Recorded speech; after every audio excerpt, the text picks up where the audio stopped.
we'll have a flag salute start here just whenever the camera comes up. Sound system hasn't come on yet. Everything's on it. I pressed record, but it didn't give me a message, so Okay. I think we're good. Okay, we'll start this meeting with a flag salute then. I pledge Allegiance to the flag of the United States of America and to the republic for which it stands, one nation under God, indivisible, with liberty and justice for all.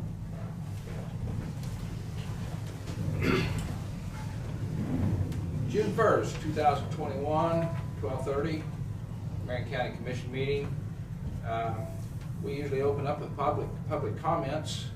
I have public here today that I'm going to start with him, and then I will come back to the Sorry. anybody that's on the chat room or anything like that. We'll come back and take care of them. Right over there's a chair and a mic, and you get the privilege of sitting over there, so everybody state your name and everything. So yeah, so everybody knows who you are. I'm George Emery. I live on Diamond Road and 1390 Diamond Road. Anyway, the reason I'm here, I've lived there for 22 years, and when I first moved over there, the roads were good. And the reason they were good is because I had a daughter in high school, and Roger Bartell had 2 girls in school. But as soon as the kids all graduated, and there was no more school buses going up and down that road went to hell. Didn't get maintained, got road grader around and down it, but as far as getting rock put on it, it didn't. Then as time went on, I learned that the county only put rock on roads that were a disaster or the ones that school buses had to run. So I complained about that. And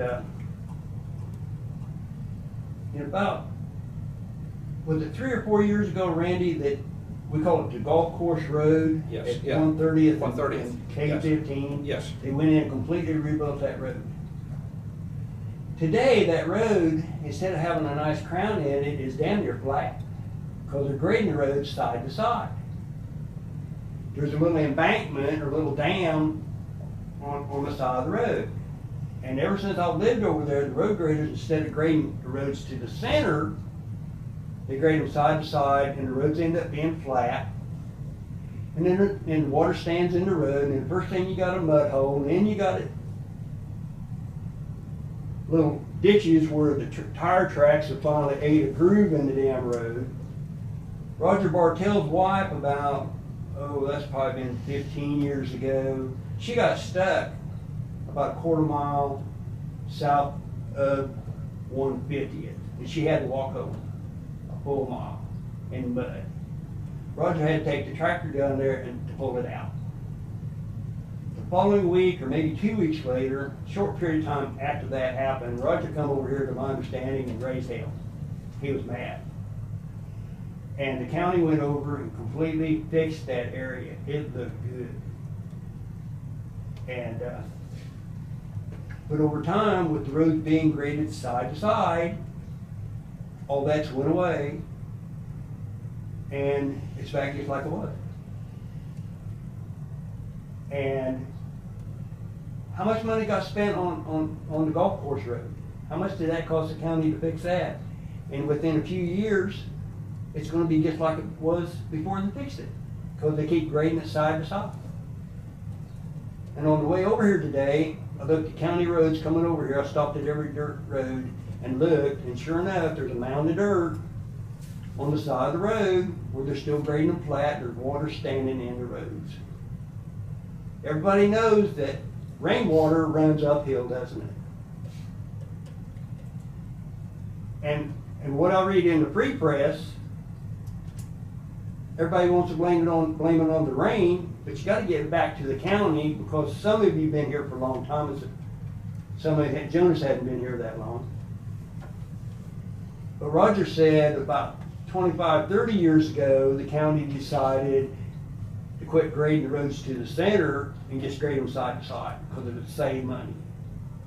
So the county created this problem that they're dealing with today years ago.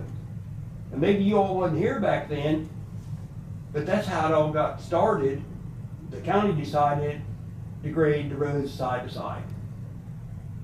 And that's what's created these problems today. George, I will correct you on the last, we had a supervisor that started that with an under supervisor, and it soon proved to be wrong. And that's only been about 6 to 8 years ago, was when it was flat graded and destroyed some of our crowns, yes. So, but that supervisor's gone, and we've got a supervisor now that does believe in grading them up crown. Well, the day coming over here, I met one of your graders that was grading the road, and I stopped and watched him grade the road, and he graded it side to side. Usually a 2-pass or 3-pass. Sometimes some roads are wide enough for 3 passes, but usually 2 passes. And that's where you get from side to side, but still you can pull it up to the middle and not take so much off the middle would be the ideal thing. I sit there for probably 30 minutes because he's coming to the intersection, okay? So I figured he was either gonna go across or turn around and go Right, back. right. And he turned around and went back. And I watched him sit there and set his blade, okay? And he brought it to the center. You know, I sat there and watched him set his blade, and he reset his blade to take it to the other ditch. And he brought it from the center back over to the other ditch. And he actually took dirt off the center of the road that went to the other side. And I'm not gonna doubt what you said.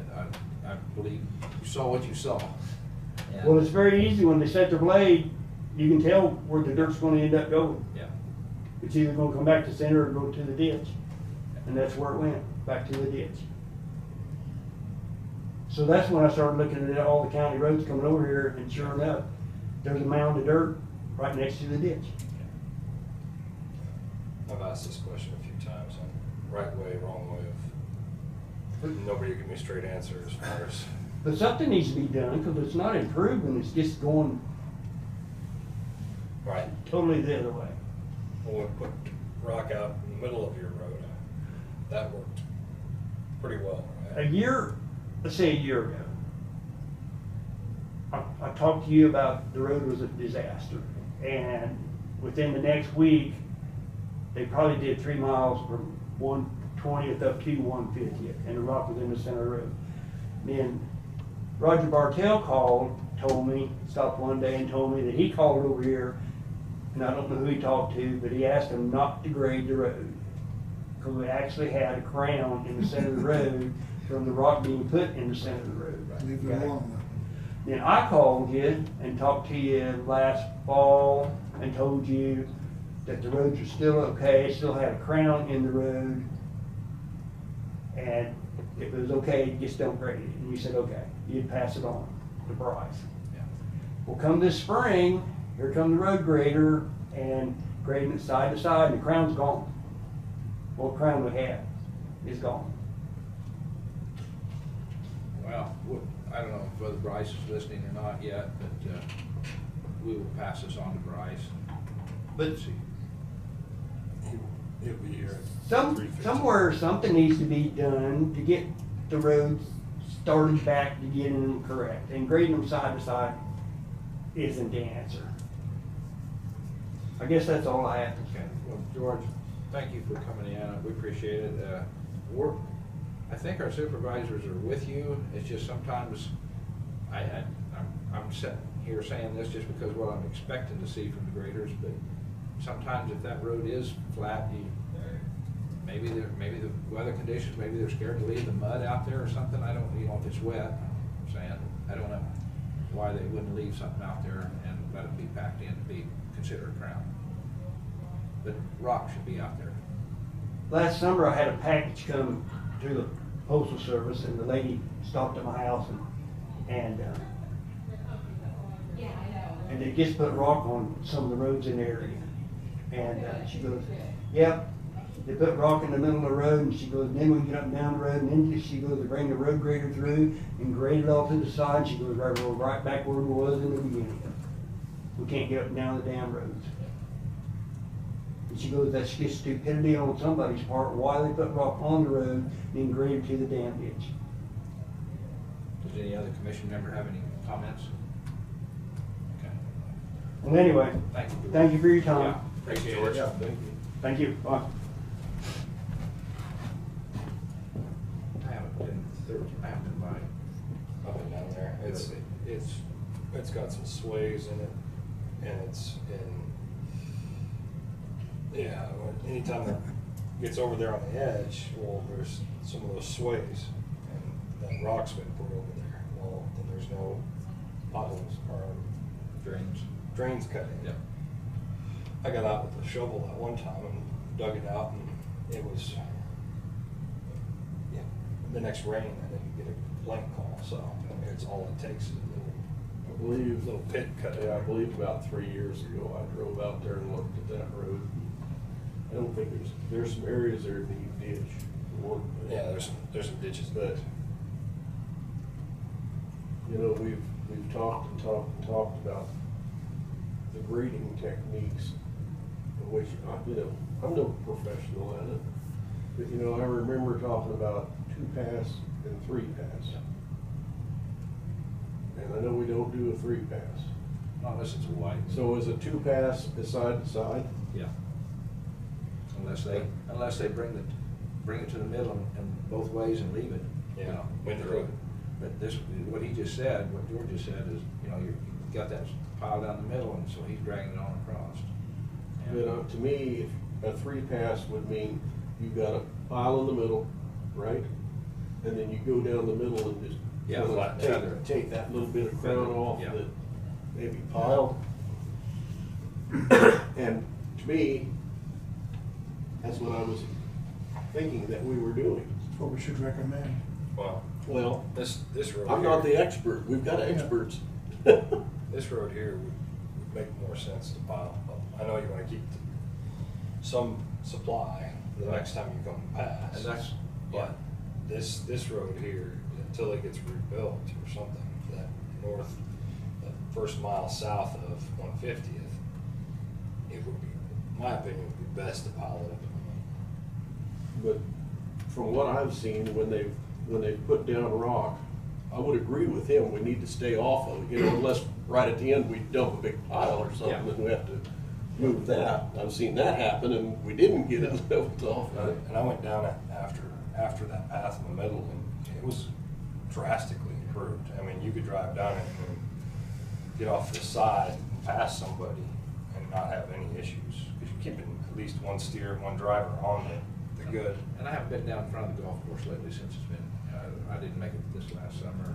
But you know, when I first started on the commission, was it Barry Tractor? One of those companies sent an instructor out Caterpillar. Caterpillar. a week or 2 weeks. Yeah, Caterpillar. And we actually took, what was it, a mile? Yes, yes. And with him and rebuilt it. Yeah. And he gave instruction on how to do it. Yes, correct. But I've not heard of us doing that since then. They were supposed to go. Quite a bit of criticism over the company. I mean, if you remember, we had, the commissioner gives a lot of criticism about it, and yet that was the best experience the guys had had. And it was out on some of our, they did it actually on one of our dirt roads, and I think it was on 170th, was one of them over here off Indigo. And, you know, if he didn't like it, he'd make them tear it up and redo it. Yeah, That I mean, was- to me, something like that, I know it cost us a little bit, I think, but wow, that's on the job training that Yep. I think at this point it looks like we need to invest in. And you know, that's a discussion with Bryce. If you bring somebody from out of town, they're the expert, and they'll listen to them. They'll probably not listen to Bryce, because he's new to town. Those guys have been out there for 10 years, they know how to do it. You know, if they don't listen to Bryce, they shouldn't be here. I know, but No, he's talking about not Bryce's people. He's talking about others. Okay. I mean, our supervisor should know how Yeah. to play the road too, so. Okay, moving on here, I'm gonna look at the public chat screen. Is there any up on the chat, or? No, there's none. Okay. If anybody'd like to open their mic, talk, go ahead. See none, hear none. Okay, moving on to administrative, agenda approvals. Anybody have anything to change or add? Okay, if none, we'll move on to administrative business. Tina? Okay, you did have a beginning farmer notice and a couple of notices from KDHE. I believe those are on the table there in the mail folder. In your packet, you also have the reports from the transfer station, Okay. tonnage reports and recycling. I do have a COVID update from the health department.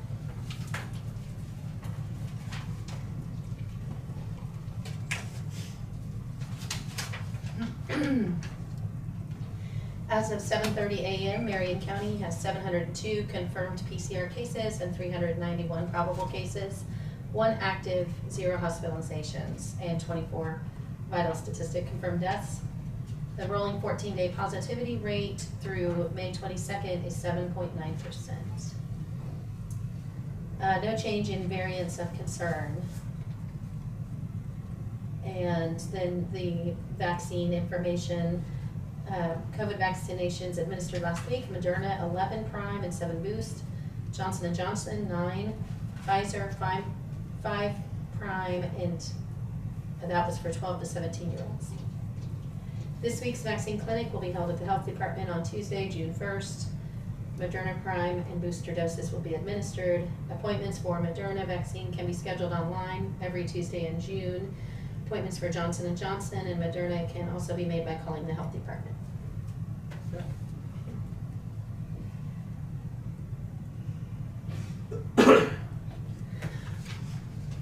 We do have some change orders.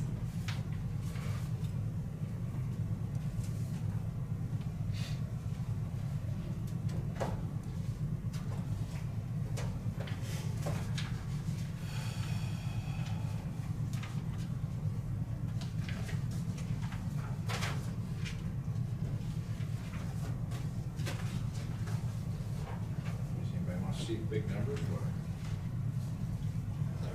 In your packet. Yeah. You guys want it in your packet?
seen it, okay.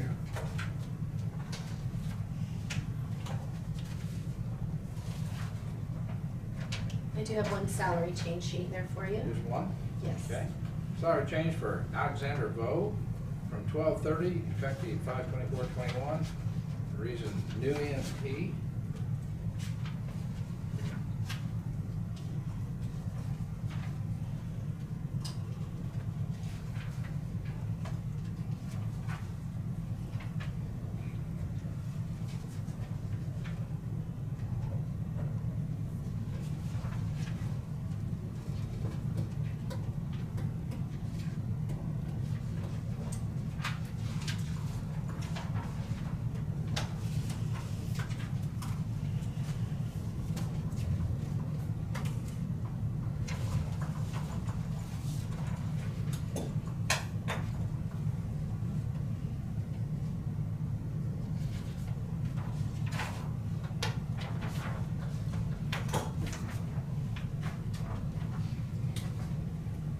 Okay, I have the minutes of May 28th. Everybody had a chance to look at them? Your leader got busy with the retirement party and didn't get here in time. So, Motion to approve May 28th minutes. Second? have a motion by Jonas, second by Kent. All those in favor say aye. Aye. And I'll one abstain, because I wasn't here, so 4-1.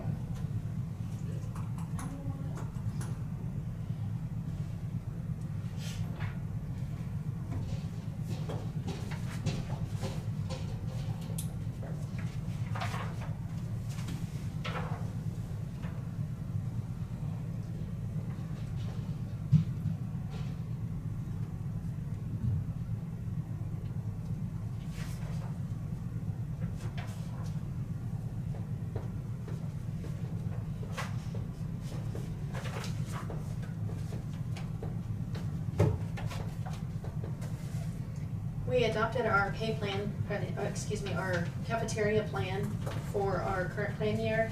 And since then, the federal government has now added an eligible item like masks and gloves and those kind of things are eligible under cafeteria plan now. And so I have an amendment to our cafeteria plan to add those allowed expenses.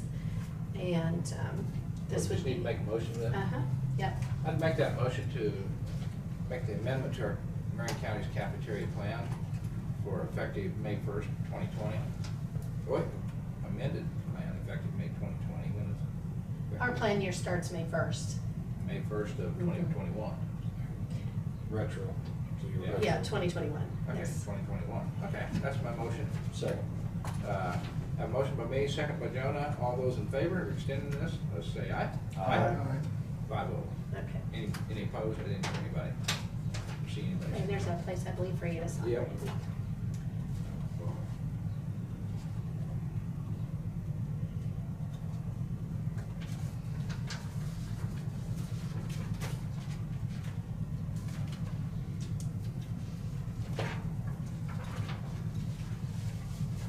Place for you two to attest to. Yes.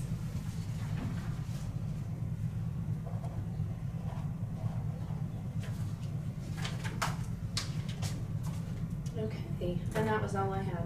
Okay, now, the disaster declaration, have we seen one? We did one last week when, Okay. before you came. Okay, all right. And, or, well, you were. What here? Yeah. Okay. So it was in the minutes there, but Okay. I did check to see if we need to extend it, and we do not. We don't, okay. All right, that's good enough, because I didn't see it. Okay. All right. Was it?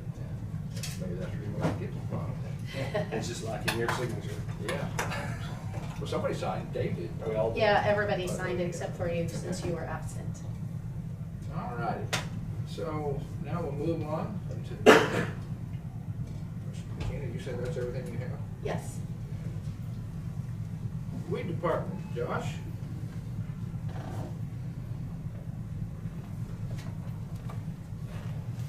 Morning, or afternoon, Josh. It is afternoon. Morning works.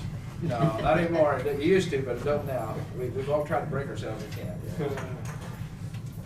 Go ahead. I got the chemical bids we did last time.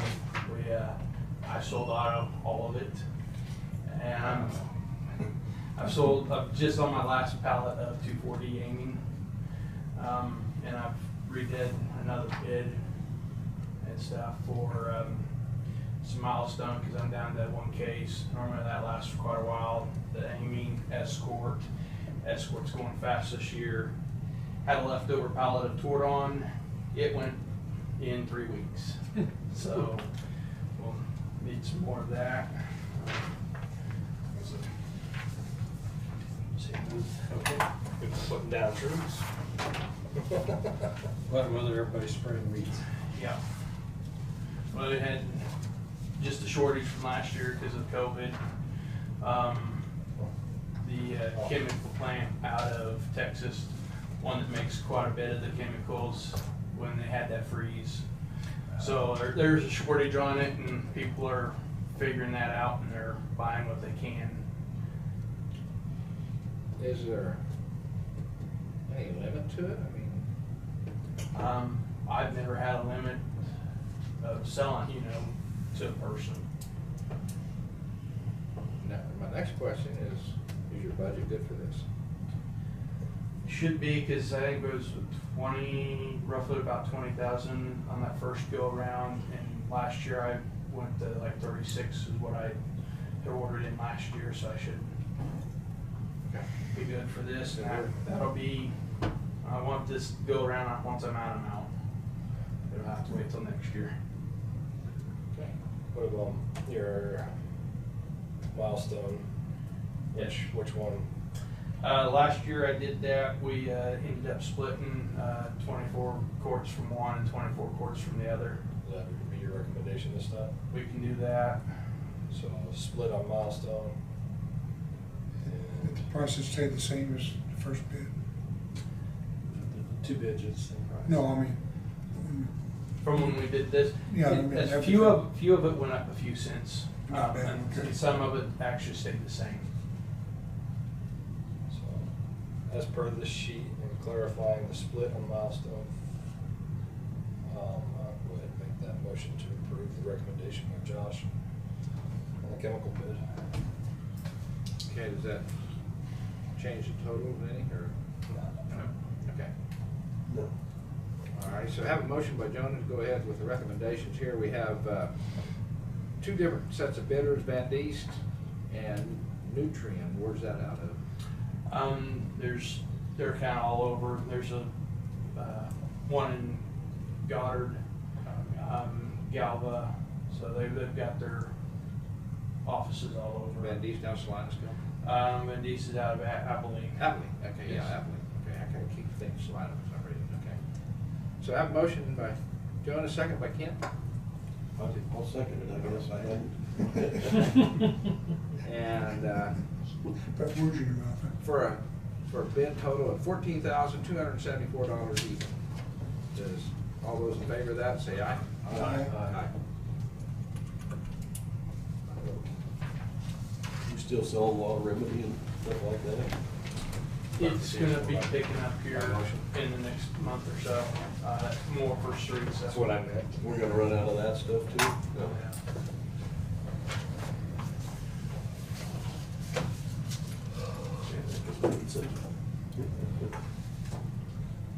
Okey-dokeys here.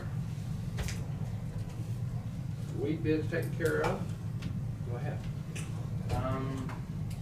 Bids, that was the only thing I really had.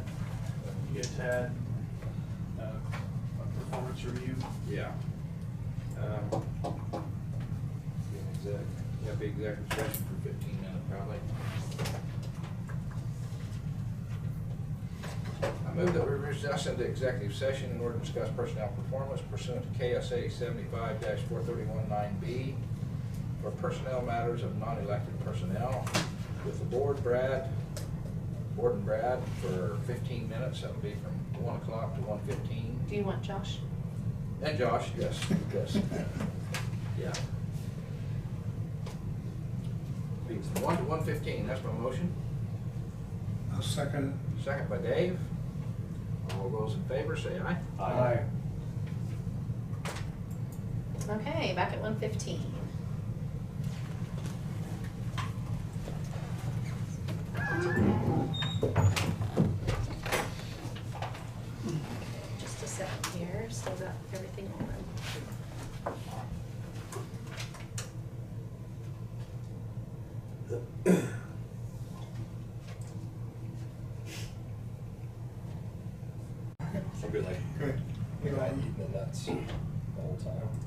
Okay,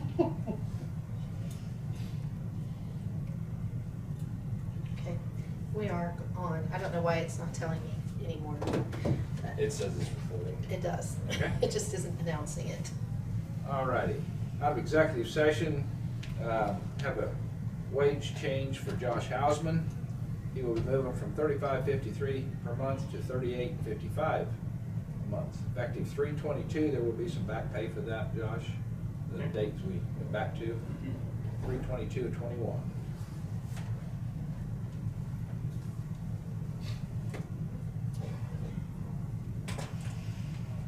Thanks for getting all your certifications and stuff like that.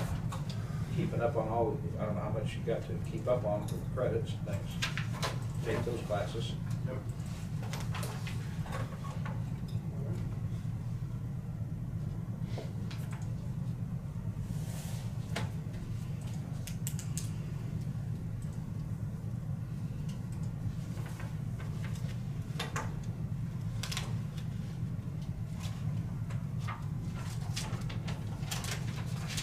Sure, we're 2 things to sign.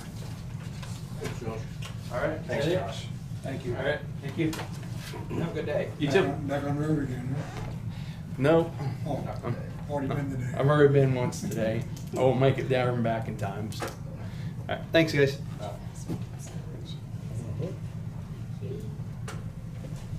Okay, moving on to emergency management, Randy Frank, personnel performance. Okay, let me see if he's here. Okay. We're a little ahead. Yeah. Yay!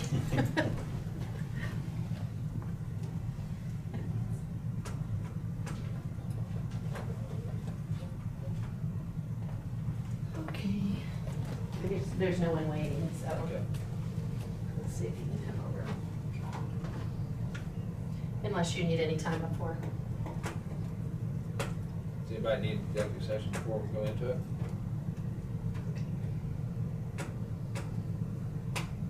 I hear anybody down there? Probably not a bad idea. Okay. Probably not a bad idea. Yeah, we could probably use 10 minutes. 5 minutes. Okay. Yeah. Okay. Okay. I move that we recess in executive session in order to discuss personnel performance for 8 minutes pursuant to KSA 75-4319 for personnel matters of non-elected personnel with the board and Brad and Tina. Second. For 8 minutes, be from 120 to 128. Yeah. What? Oh, okay. Got a second from Dave Mueller. Second with Dave Mueller, all those, second with them, motion by me, all those in favor say aye. Aye. Aye. 5-0. Okay, we'll be back at 1:28. There it is. Okay. Out of executive session, no decisions. We'll wait for Randy Frank here at 1:30, we'll see if he's outside.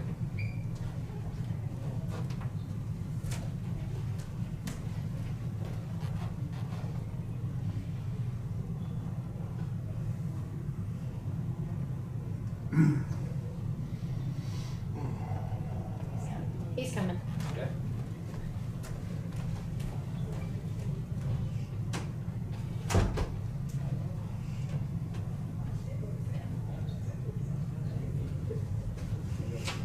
Probably not gonna have you in on this one, Tina. Okey-doke. She just jumped right on that. Okay. Good afternoon. And it is afternoon. I finally learned to say, I'm trying to learn to say that. Instead of saying Yeah. good morning. Yes, that's, seems to be a goal of mine. Okay, Randy, executive session to discuss some things, is that what you would like? Yes. Okay. I will move to go into executive sessions for 20 minutes with the board and Brad and Randy, but at 1:40 Brad will leave, Randy.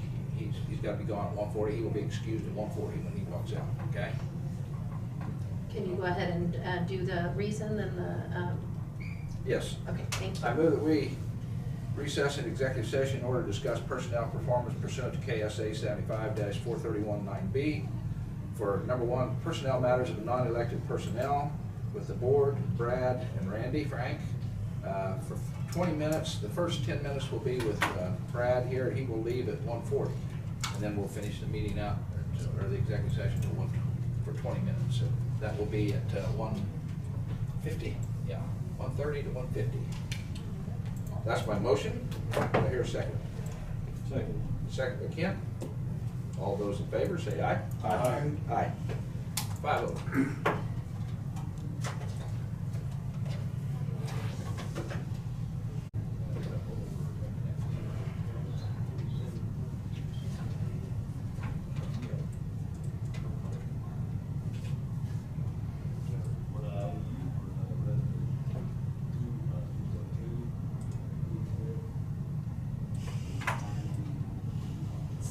Red light's on. Yeah, that camera's on, but the meeting's not up. Okay. It's buffering or something. Okay. On break. Try it again. Oh, okay. No, they're supposed to stay there until, Oh, okay. 2:45. Fast.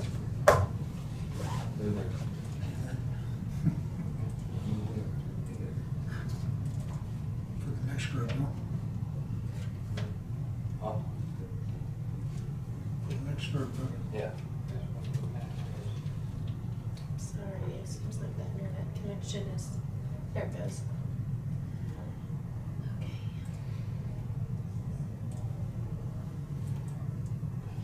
Where's the red truck at now? Pardon me? Where's the red pickup truck at? Behind the building, they're still taking stuff out. It has been repaired. Okay, It's been I'll back repaired. up. They're still He's taking up. stuff out. Yep. Okay. When do you, He's hoping to finish doing that this coming weekend. when's the new vehicle go? It's here. Where is now? In a couple of weeks, we'll get it over to Arlie's, put the running boards on it because I'm not tall enough to jump into it. I'm like. Out of executive sessions, no decisions at this time. Well, Randy, you was just talking about your new truck and give an update of where it's at, what you're doing with it. Sure. It's actually locked up in the storage shed right now. But the, I think it's the 17th of May, I have to look at the calendar again. That's when we'll go to Arlie's for the additional equipment on it. June, And 17th of June. Say again? 17th of June? You said I 17th of think, May? yeah, I'm sorry, 17th of June. Yeah, go ahead. That'll be done, and then after that, then Travis will take it, put the equipment in it, and then we'll make an appointment for innovative graphics, put the graphics on the side of it, then it'll be complete. So it's still a ways away before it gets on the road. Now, Tina, tell us, we're wanting to transfer the red truck that he was driving over to the road and bridge. What do we need to do that? I know you said you got still some equipment in it, is that what you said? Right, Okay. yeah. Hopefully this weekend he'll get that done. Okay. So, I mean, is it transfer of funds, or do we have to do anything, cost, price-wise, or? Inventory? I don't know that you have to. I mean, Okay. I think you can, in the past, like when sheriff has not need a vehicle and it's gone to the lake or something like that, if it's, Okay. We can just transfer. Yeah, the transfer, like, get a new license plate for it. Because I've been told the county license plates can't go from one department to another. you're also gonna need it repainted, I'm sure, to, It's or done. some It's done. graphics. It's done. Oh, It's already been fixed. The door's been fixed, and we're not fixing I the meant the roof. graphics, like, so Yeah. it doesn't Oh, say yeah. emergency management on Yeah, it. there's nothing on it. It's just red. It's already stripped. Oh, It's already stripped. Yeah, it's just red. Matter of- I didn't know if there was anything formally that you needed to do this, or to get it over to Road and Bridge, or just us. Just make a motion, and then if there's paperwork to go with it, I'll let you know. Okay, all right. Is that all right? Yeah. What year's the red truck? What year is it, red truck, Randy? Make, model. So should be 2,500. I think it's a 2011 or 13. I can't remember, to be honest with you. I can grab that Yeah. before the next meeting, and then you can do We can whatever do it next motion you wanna make the next meeting. I don't have that in. I mean, it's official, or Yeah. with a VIN number or something, just so we Okay. make sure that that item is the item we're talking Yeah. about. Okay. We'll get that accomplished and get it over, and you've got a plan to get the stuff out, and it'll be ready by, after next weekend. Yeah. Correct, yeah. correct. Another executive session. Yeah, if we do, we need one. I just have one more question. So Okay. 5 minutes or less. Okay. Make a motion, I'm sorry, Ken, I didn't ask you for that, I should have. I move that we reset, we're gonna take another, let's see, 5 minutes or 7 minutes? Just make it 4 minutes. Yeah, let's make it 5 minutes. Move we order recess into executive session in order to discuss personnel performance pursuant to KSA 75-431-9B for personnel matters of elected personnel with the same people, the board, Randy Frank, for 5 minutes, be from 1:58 to 2:58, 1:58 to 2:03. There we go. Get my times here. Second by Kent. All those in favor say aye. Aye. Aye. Message. Yeah, I got it. Okay. I didn't see it. It was from Bryce.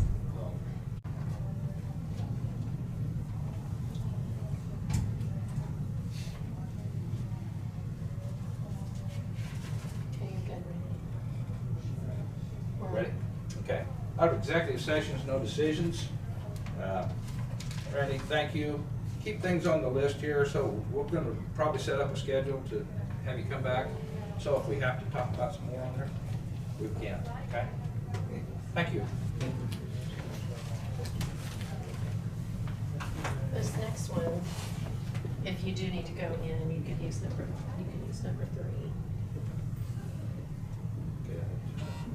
Okay. Okay. Possible. Yes. Okay, moving on. County Appraiser, Carl Miller, interim Nikki Reed.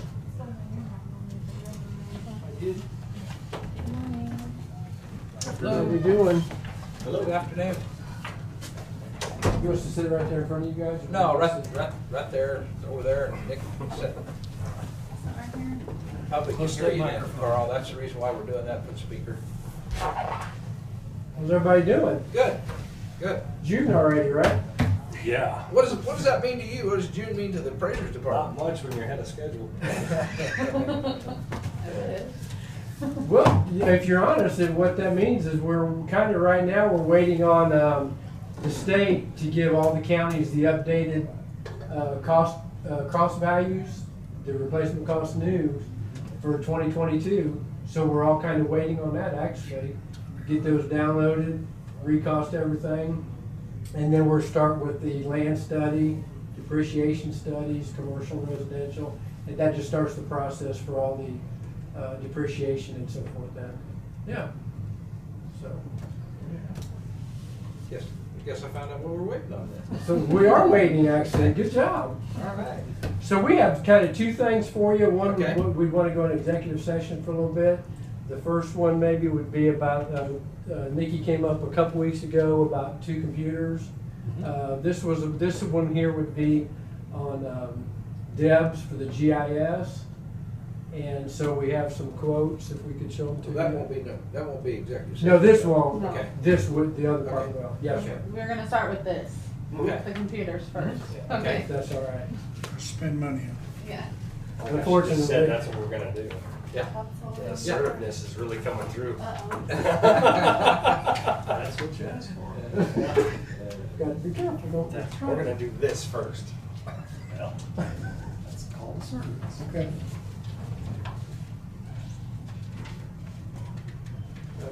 They got, what we did is it kind of, we highlighted a couple things on his form, because I didn't understand some of it. And then the 3 quotes are the next 3 pages then. This is your specs you wanted here in the top, or the first page, or is that just? That's just kind of review all of them. Okay. And on the bottom gives you the 4 different values, or different values of them all. Okay. Nikki and I, we kind of went through them. I think Nikki did a good job getting quotes on this. The main thing, the reason we wanted that second one, item 2, is on the 3rd page, we highlighted that graphic card.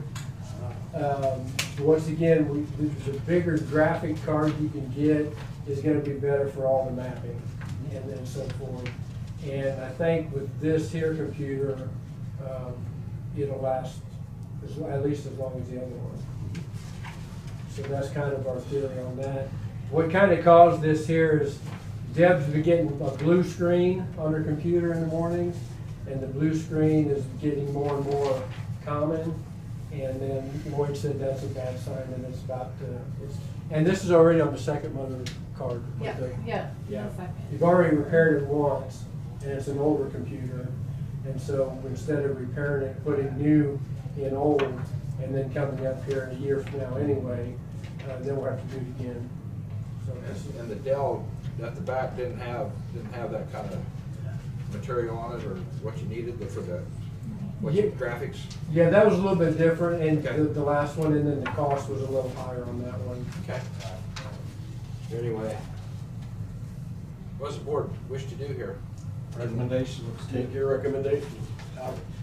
Just one more thing, could you ask, it's only got 16 gigs of memory, not hard drive, memory. The more screens you have open, the more, stuff you're trying to do, it bogs you down, slows you down. Is there any chance that we can add It says 16 gigs So, into that? and I didn't highlight that, just the last sentence on there for $111 on the first page, on the very first page, There you last go. sentence. He said for $111. Last sentence. Okay, so that would be my, Okay. Yep. my suggestion is go ahead and accept that $111 into that price. I'd Okay. like for you to make a motion in that. Okay. If anybody else in the conversation, does anybody else have any? Good recommendation. Okay. Go ahead, Jim. I would make the motion to go with Great Plains on item number 2 for $2,107.56 with adder of $111 to upgrade the memory RAM to 32 gigs. Okay, we have a motion by Jonah. Do I hear a second? Dave Mueller is a second. All those in favor, say aye. Aye. Aye, 5-0. Well, that's one thing taken care of with the purchase of that computer. Even anticipated John's question. $111 will save you in time Yeah. on her pay in the long term. That was a good catch there. I guess before we go into executive session, do you guys have any questions for us besides what are we waiting on? How is your personnel right now? I mean, we didn't see Nikki here, but I mean, how, are we, all of our slots filled, or do you have? We were going to kind of discuss that a little bit about one person here a little bit. Okay, On that, to answer that question. okay. One thing that we're getting ready to do, Nikki told you, I think, a couple weeks, where we were gonna go on the 17% reinspection. Nikki called the city of Hillsborough today. We're gonna try to get on their agenda for June 15th at the city council to explain exactly what we're gonna do and where we're gonna be and what we're gonna be driving and everything else. Okay. We actually want everybody to know we're gonna be there. Okay. We Good. do, because it'll go a lot smoother if Yeah. everybody knows what we're doing. And, I mean, even as, I would feel better if I didn't work for, to know that there are gonna be somebody by there and so forth. So that'll be June 15th, and then we'll probably start thereafter in Hillsborough. Okay. With the weather, not getting much done in the rural areas. So what we're gonna do is, I think Brian and Nick is switching some things around to maybe do Hillsborough a little bit quicker than we anticipated, because of the weather pattern that we're in, so. But I think that'll work. Okay. And what's the next thing that you'd like to go into for executive sessions? Employee, Is this for employee-employer negotiations, or is it for personnel performance? first of the two. Okay. So the employee-employer negotiations, Okay. which I believe is your number 3 on Number there. 3, Randy. yeah. Got it here. I move that we reset, what kind of time frame? How much time did we have? 15 Oh, you minutes? got plenty of time, just, You got the 2:45. We got half an hour yet. Oh, we got hot time? 20? 25 minutes? 25 minutes, okay. I move that we recess into executive session in order to discuss contract negotiations? No, No, it's employee-employer negotiation. employee-employer So if you would, well, yeah, you Good could, thing if you Tina's- could do, contract negotiations as your subject under number 3. Yeah, Trying to Yeah, keep sorry. track of. yeah. Okay. In order to discuss contract negotiations under number 3 for employer-employee negotiations pursuant to KSA 75-4319B for a matter of 25 minutes, that'll be from 2:12 to 2:27. Yeah, 2:12, 2:27, is that right? With who present? That's my motion, with the board and Carl and Nikki. Second. Second by Jonah. All those in favor say aye. Aye. Aye. 5-0.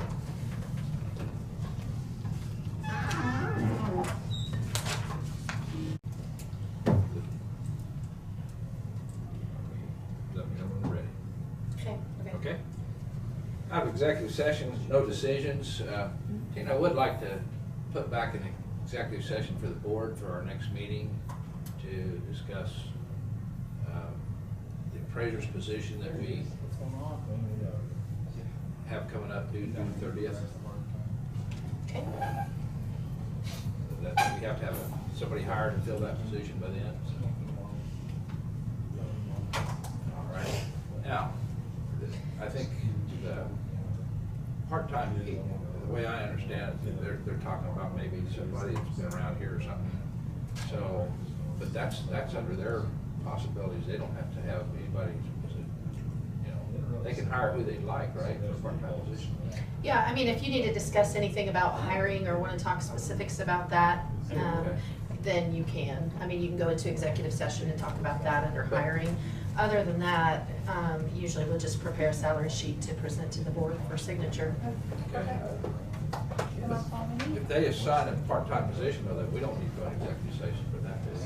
No, only if you're going to talk specifically about the individual. Well, I think, does the board care to go in for that? I mean, No. they're gonna make the decision on who they wanna hire, so. They've already decided. They're short-staffed and they need to get it done, so. Yeah. Yeah. So, thank you guys. Okay, thanks again. Yes, thank You guys you. are nice to talk with. And give us a plan, get somebody else to help you there. Okay, All sounds right. good. Thanks again, you guys. All right, have a good one. Thanks, Thank you. Dan. Okay, where are we at? I'm buried. I'm buried, I got too many things up here. Here it is. We have a heated dock. Yeah, I think Cody's outside, so, Cody and Isaac are both. are they? Yep. Okay. Good. So on this, this will be, I believe, need to be open session discussion, so if you need to keep things, because you don't have the ability to go in for a contract negotiation on this without Brad. Right. Okay. Which you may not need to, I don't really know, but I just wanted to make sure you're aware. Okay. Cody?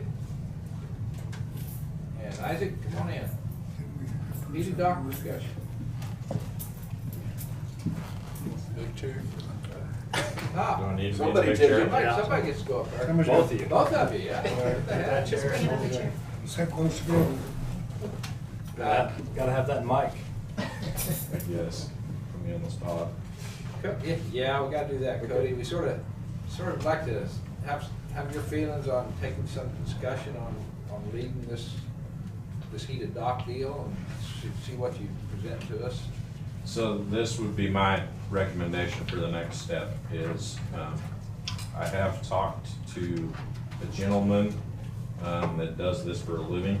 Unfortunately, they're too busy. They're like a year and a half out. They're so busy right now. But he was willing to help us out on a consulting basis. And I've included a little bit of cost in there for that. What I would like to do is get him involved some of the level and, have him kind of look through what our plans are, what we're dealing with. He may have some pointers on what we should and shouldn't do, whether our costs are accurate, whether we have too much money or not enough money, and as well as some sources to find some of the materials that we're looking for, would be my recommendation. Because that man's in the field. What's that? Because the man's in the field, he does this every day. Yeah, yeah, they do this for a living. They're from, they're right there at Grand Lake in Oklahoma. And that's all they do is a family business. They come highly recommended. And I had brief conversations on the phone with him, and he was willing to help us out should you guys move forward with it. And even if you don't, I think it would be worth it to just get his opinion and take on it, and we may be able to save some money or something. Using some of the material we have, do you think, still? Or? That's my goal. Okay. Yes, sir. I'm a little bit hesitant to say that it's gonna 100% work. Right. Right. Until we start digging into it and figuring out what we're dealing with, but that's my goal, is to use what we've got and put it together and make it work. Okay. So is he gonna give you a proposal as far as a consultant fee or something like that? We kind of chit-chatted. I've got a lump sum of money in there of about $2,500.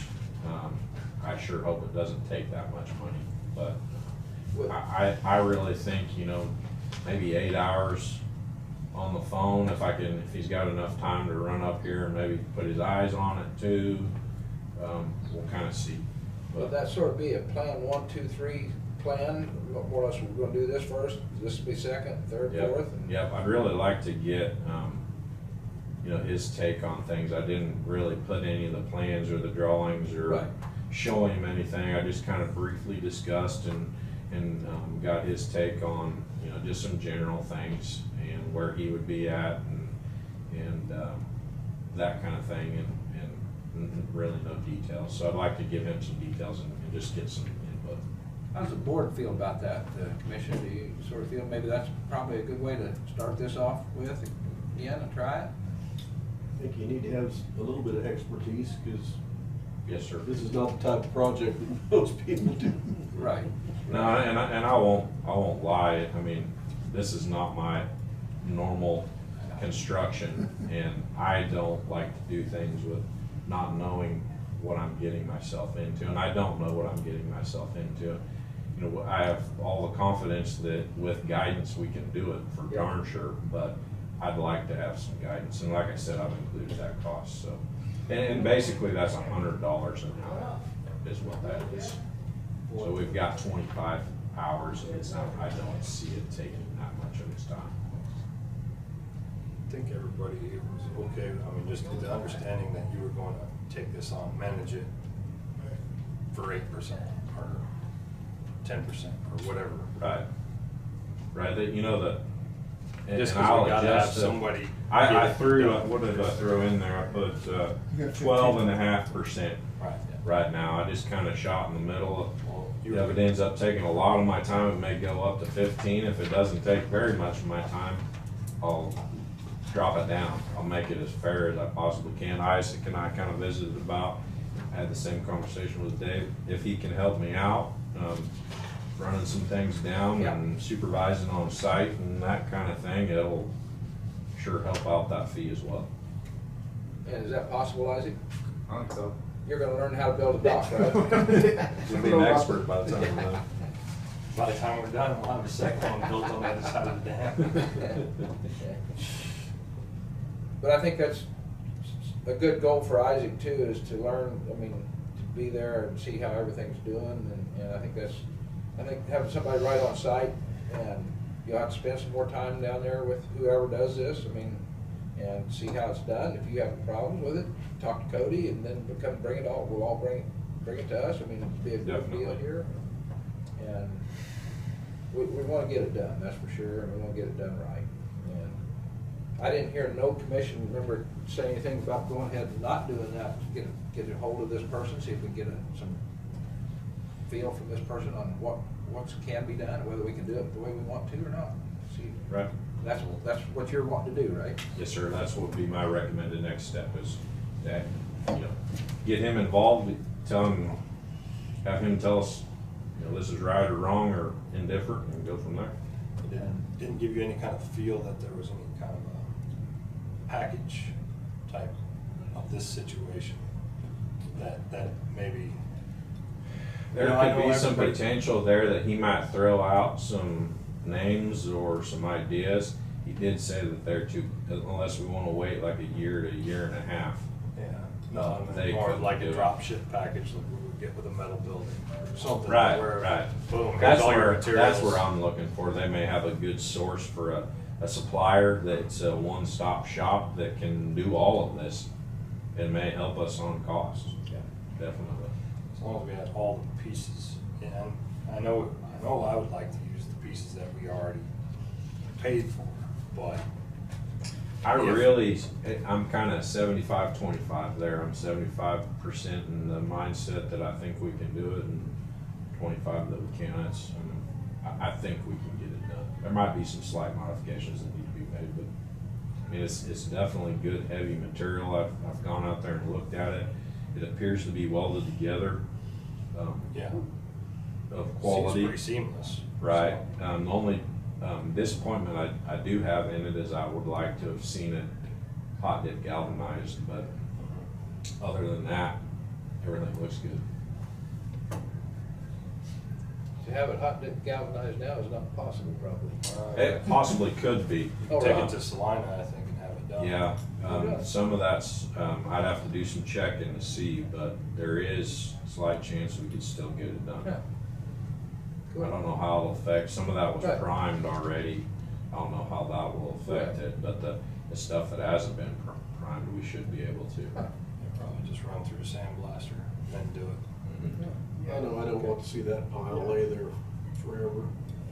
I took a guy with a boat out there that day, I said, where do you want me to take your boat? He said, over to the boat dock. I mean, over to the heated dock.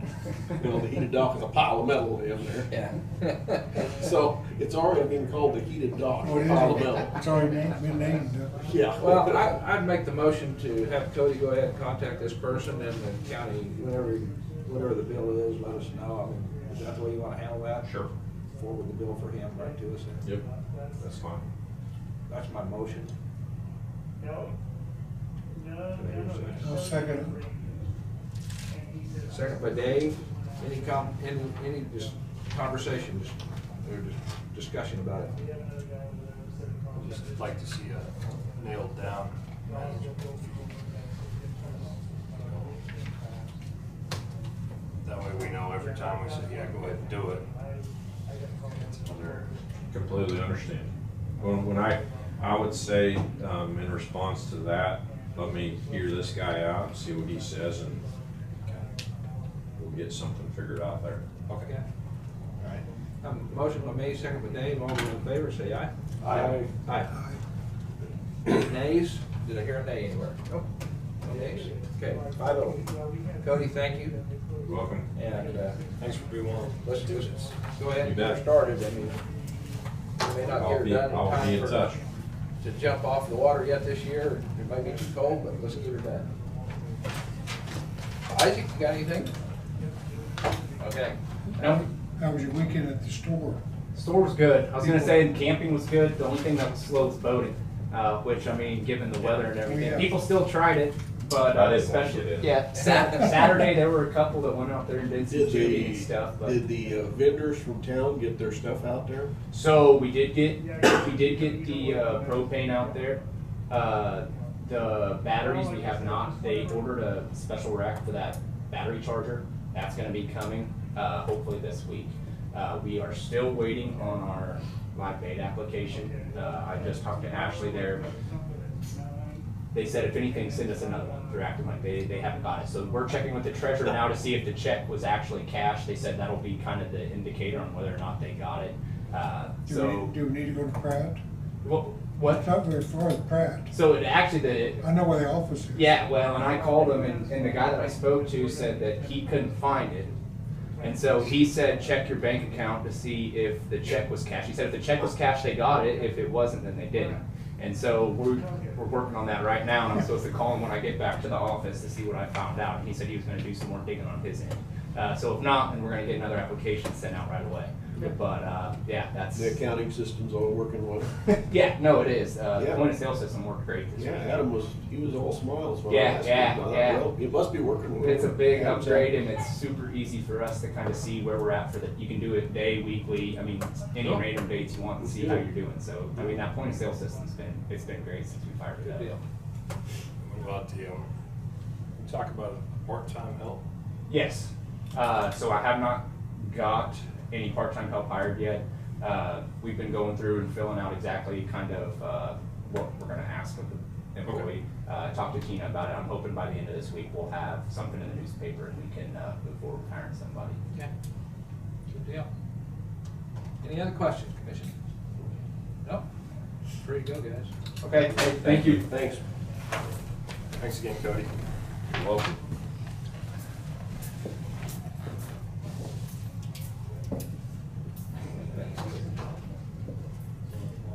Road and Bridge, Bryce Goble, Department of Business.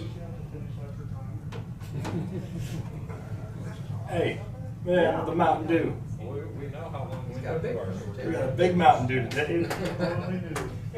If you only knew. So is it good morning? No, it's good Yep. afternoon. That's right. I heard you guys talking about that earlier. Yep. It's a good We're day. trying to learn that. It's a good day. It's a good day. All righty. Bryce, kind of left this open-ended. You know, we were talking about having to shut down early, knowing that Okay. we were bogged down, but we kept it on the agenda.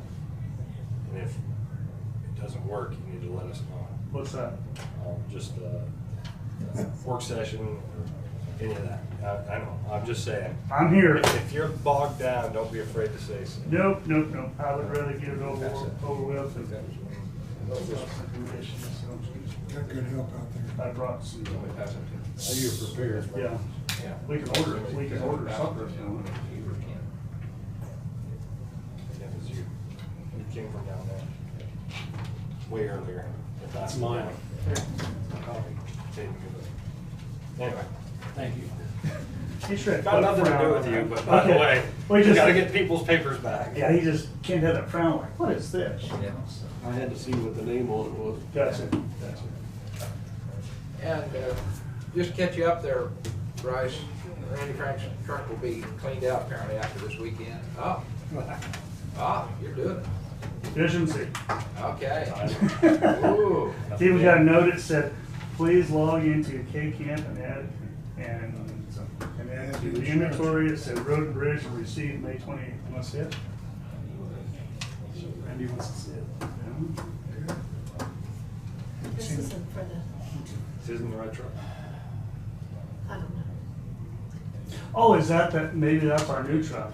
I Yeah. guess, oh, is that what it is? I Okay. would I was assume gonna so. Okay. This I is- just, This is like a 2011 or something like okay, that. that would be the It's other just one. this is the brand new. Gotcha. I didn't even look at it. I just thought that was what I It's forgot like, about the what new are you truck. talking about? Yeah, you're still efficient, all right? Is that good? I was like, wow. Yeah, Got him I- to bring the title in and everything. I Yeah. can get this motion done now. Yeah, I knew what you was after. So, All righty, Bryce, work session. Do you I mean, guys- no, department business first. I guess, do you guys need a break or anything before we get started? or- Anybody need one real quick, Mike? No, okay. All right, first thing I have is salary change for Tyler Pence. 6-month raise. Randy first, and we'll see what's Sorry, happening. I assume you'll have to approve first.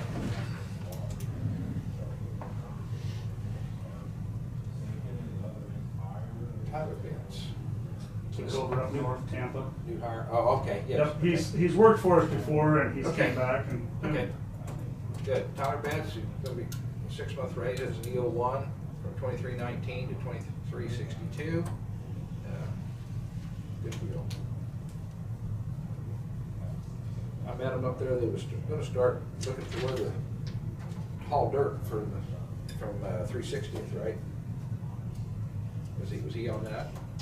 Was hauled dirt for, Was he gonna use a scraper and? build oh, shoulders? yeah, they were, yeah.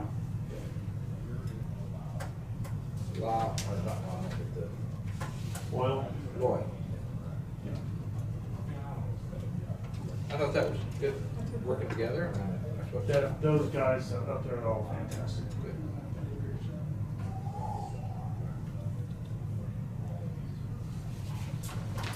All right, next, this is what they call the 1302. It's basically a programming request. This is for the high-risk rural roads project on Indigo and 130th that we were told, what, 2 weeks ago. So basically, we just need a formal signature from the commission. I've got it at $120,000. It will be let by KDOT. Now, I will probably have to hire someone to draw up the plans because the plans have to be electronic. But I don't see that as being a real big outlay. So that's scheduled for 2023 budget. Put all 5 on there too.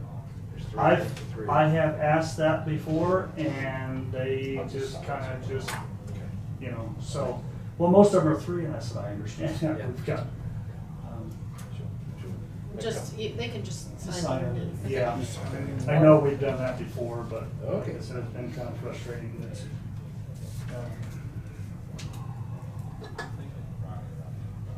it's really not that big a deal. It's a standard form, and I said, nothing else, just send me the updated back sheet.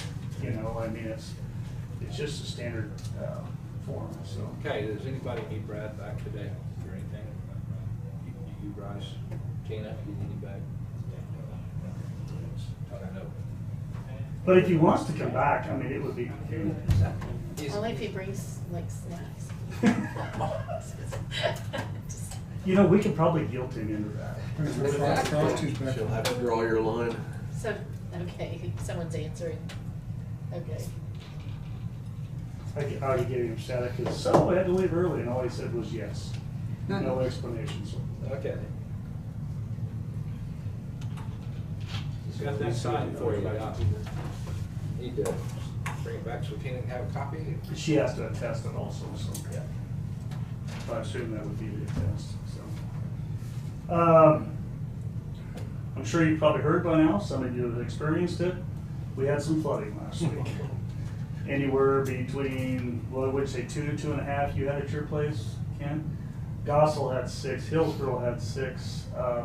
Guy west of, just living in McPherson County on the Roxbury Road said he had 11 inches in 3 hours.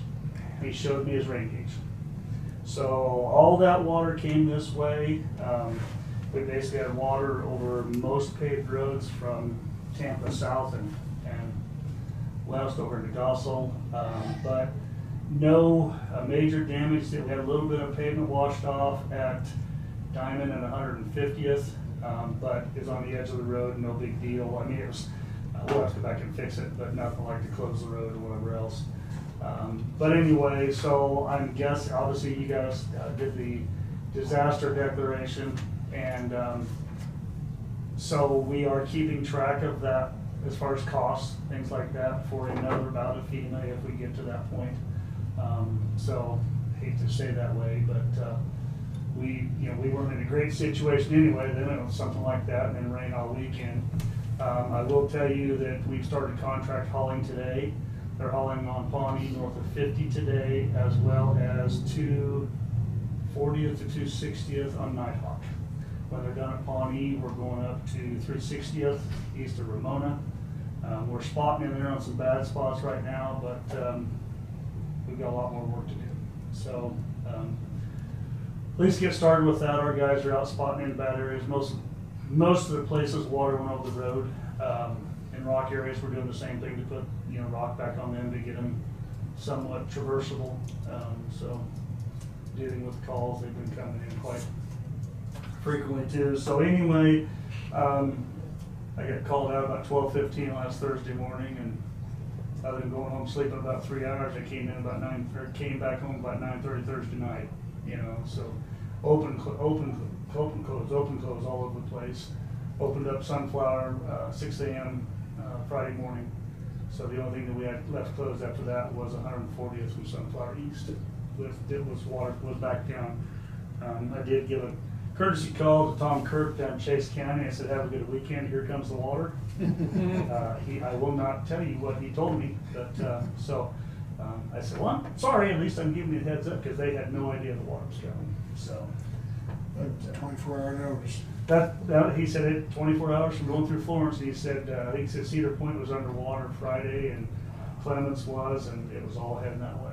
So, but Got update the TEAP program, which is the Traffic Enhancement Application Program, Assistance Program. That was the study of the intersection at Pawnee, Old Mill, and 210th out there at the reservoir, right there at the Corps office. You know, that kind of messed up intersection right there. They're going to come out and study that, and then when that information gets back to us, whatever they come up with, we can turn around and try to get a high-risk railroads project to get that fixed. And those are pretty good because they're typically 90-10 funding. So those are really nice. But they were going to come out this June. They're actually going to go clear down and study the intersection of Highway 56 also, because that does get an awful lot of turn volume, not only for East Shore, but people going to the reservoir.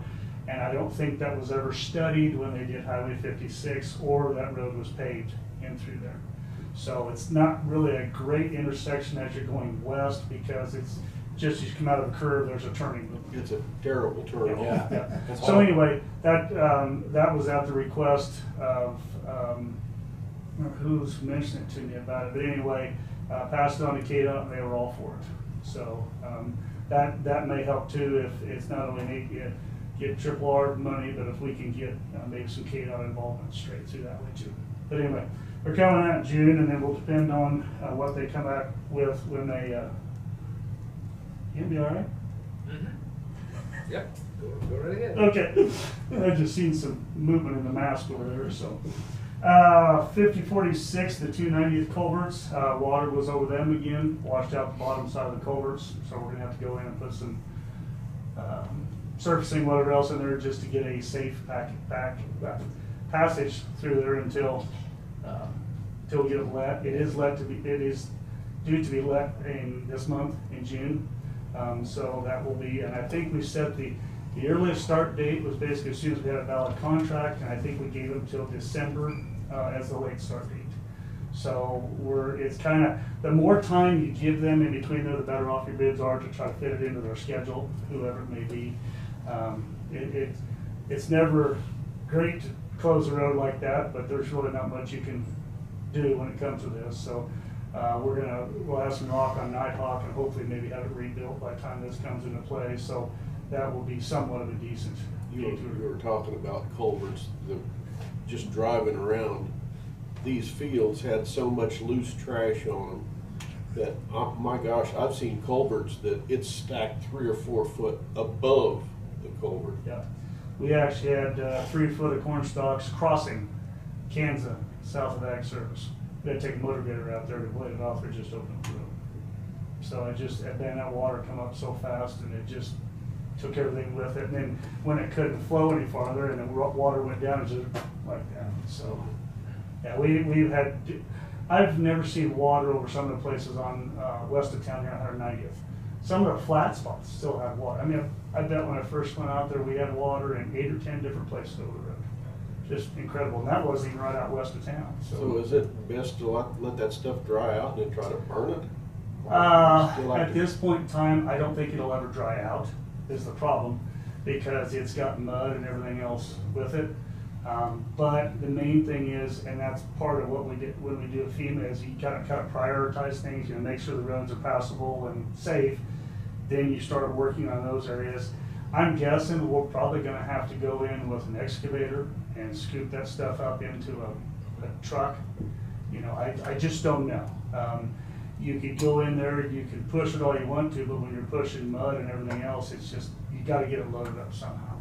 It's not like it's good material to go back in the field either, because they obviously didn't want it. That's why they let it go downstream, you know. But so that's, like I said, it's going to be interesting. We've got that spot all over the place, and that's why the water went across the road, because they got plugged up so fast, you know. So we were making sure of that. So anyway, so. The 5046, it's a KDOT letting. I am going to go through and just make up a inspection agreement with EBH here in town. KDOT is worried that being a federal project, that if I was ever sick or couldn't be there or whatever else, I need to make sure to have somebody as a backup just in case the feds show up.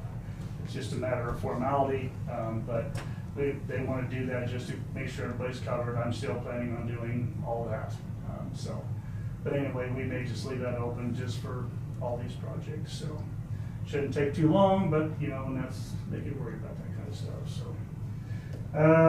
Last week we had the field check for the 230th and Eagle Bridge. Gonna be a Honchlat Bridge up there. I think it's 20, 30, 20 foot spans or whatever, so. But that is due to be let in May of next year, and that is depending on whether if the design gets done sooner, we could obviously move that up or whatever we need to, so. Rock crushing, they have finished crushing at the South Shop and moved on to another location in that group. Brian is still working up here, again, fighting that rain up there. That stuff's so muddy, he's having a heck of a time. But he actually crushed Saturday, and he's back again today. And he's trying, but they're just struggling with that. But he thought that if he could, obviously it looks like we've got a good extended weather the next week and a half, that he would be done and out of there by that time, and then moving down to the other. And he seems to think it's gonna go a lot better because it looks to be cleaner. So, but anyway, that's what's going on with that. So one at the South Shop moved completely out. Yes, well, their crusher's still there, but other than that, I was very impressed. Man, they had track machines and they were constantly moving things around. They stockpiled it into those. We took those girders that come off of the Reservoir Bridge, and we made bays in there, and they totally filled that one up. So, pretty much stockpiled. So, anyway, kind of an interesting question here, I guess. We've been contacted by the people involved in the Father Capon Walk, and that's going to be this Saturday.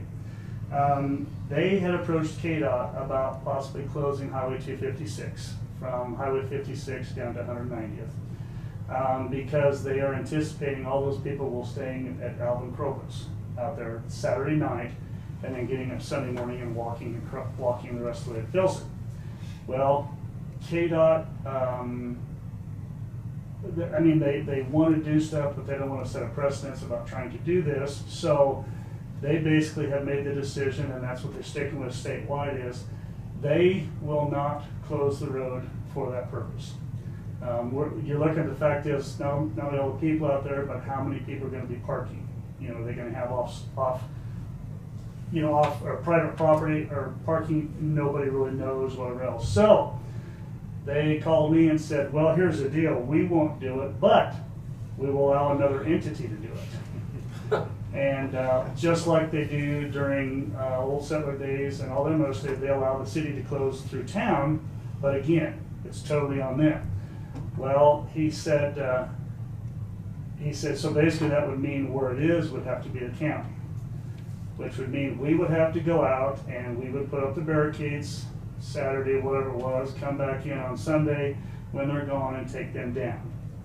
Now, I told the people that I would not make that decision, I would pass it on to you, but the main reason why KDOT doesn't do it is they don't want the liability of this stuff out there. When you put up the barricades at night, you're responsible for them, just like any other barricade that you put up out there. Why would it have to be closed overnight? Because that's where all the people would be staying out there. Again, we don't know about parking. Oh, they're staying. They're staying at Alvin Krovis. Okay. Yeah, but they're walking. Huh? They're walking. But you're gonna have support vehicles and everything else out there, and yeah. The other thing is if they do have, last I knew, they were 315 people. So I don't know where they're gonna put 315 people. I don't know what kind of support equipment. It was just a safety issue of, like I told Joe, I said, we don't want people parking on the road or in the ditches because that's an issue. So. Better get to work on that hike bike trail. That too, but I mean, that doesn't help me between now and then. But anyway, I don't know what your thoughts are. I mean, if you want us to do it, we can do it. So. Have they done a special event permit with Sharon?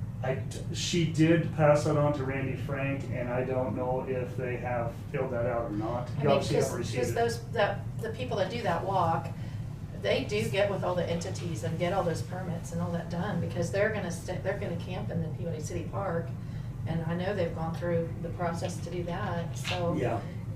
Well, and the same guy, I guess, has done it before is the one kind of ramrodding it, but they think this one here is gonna be.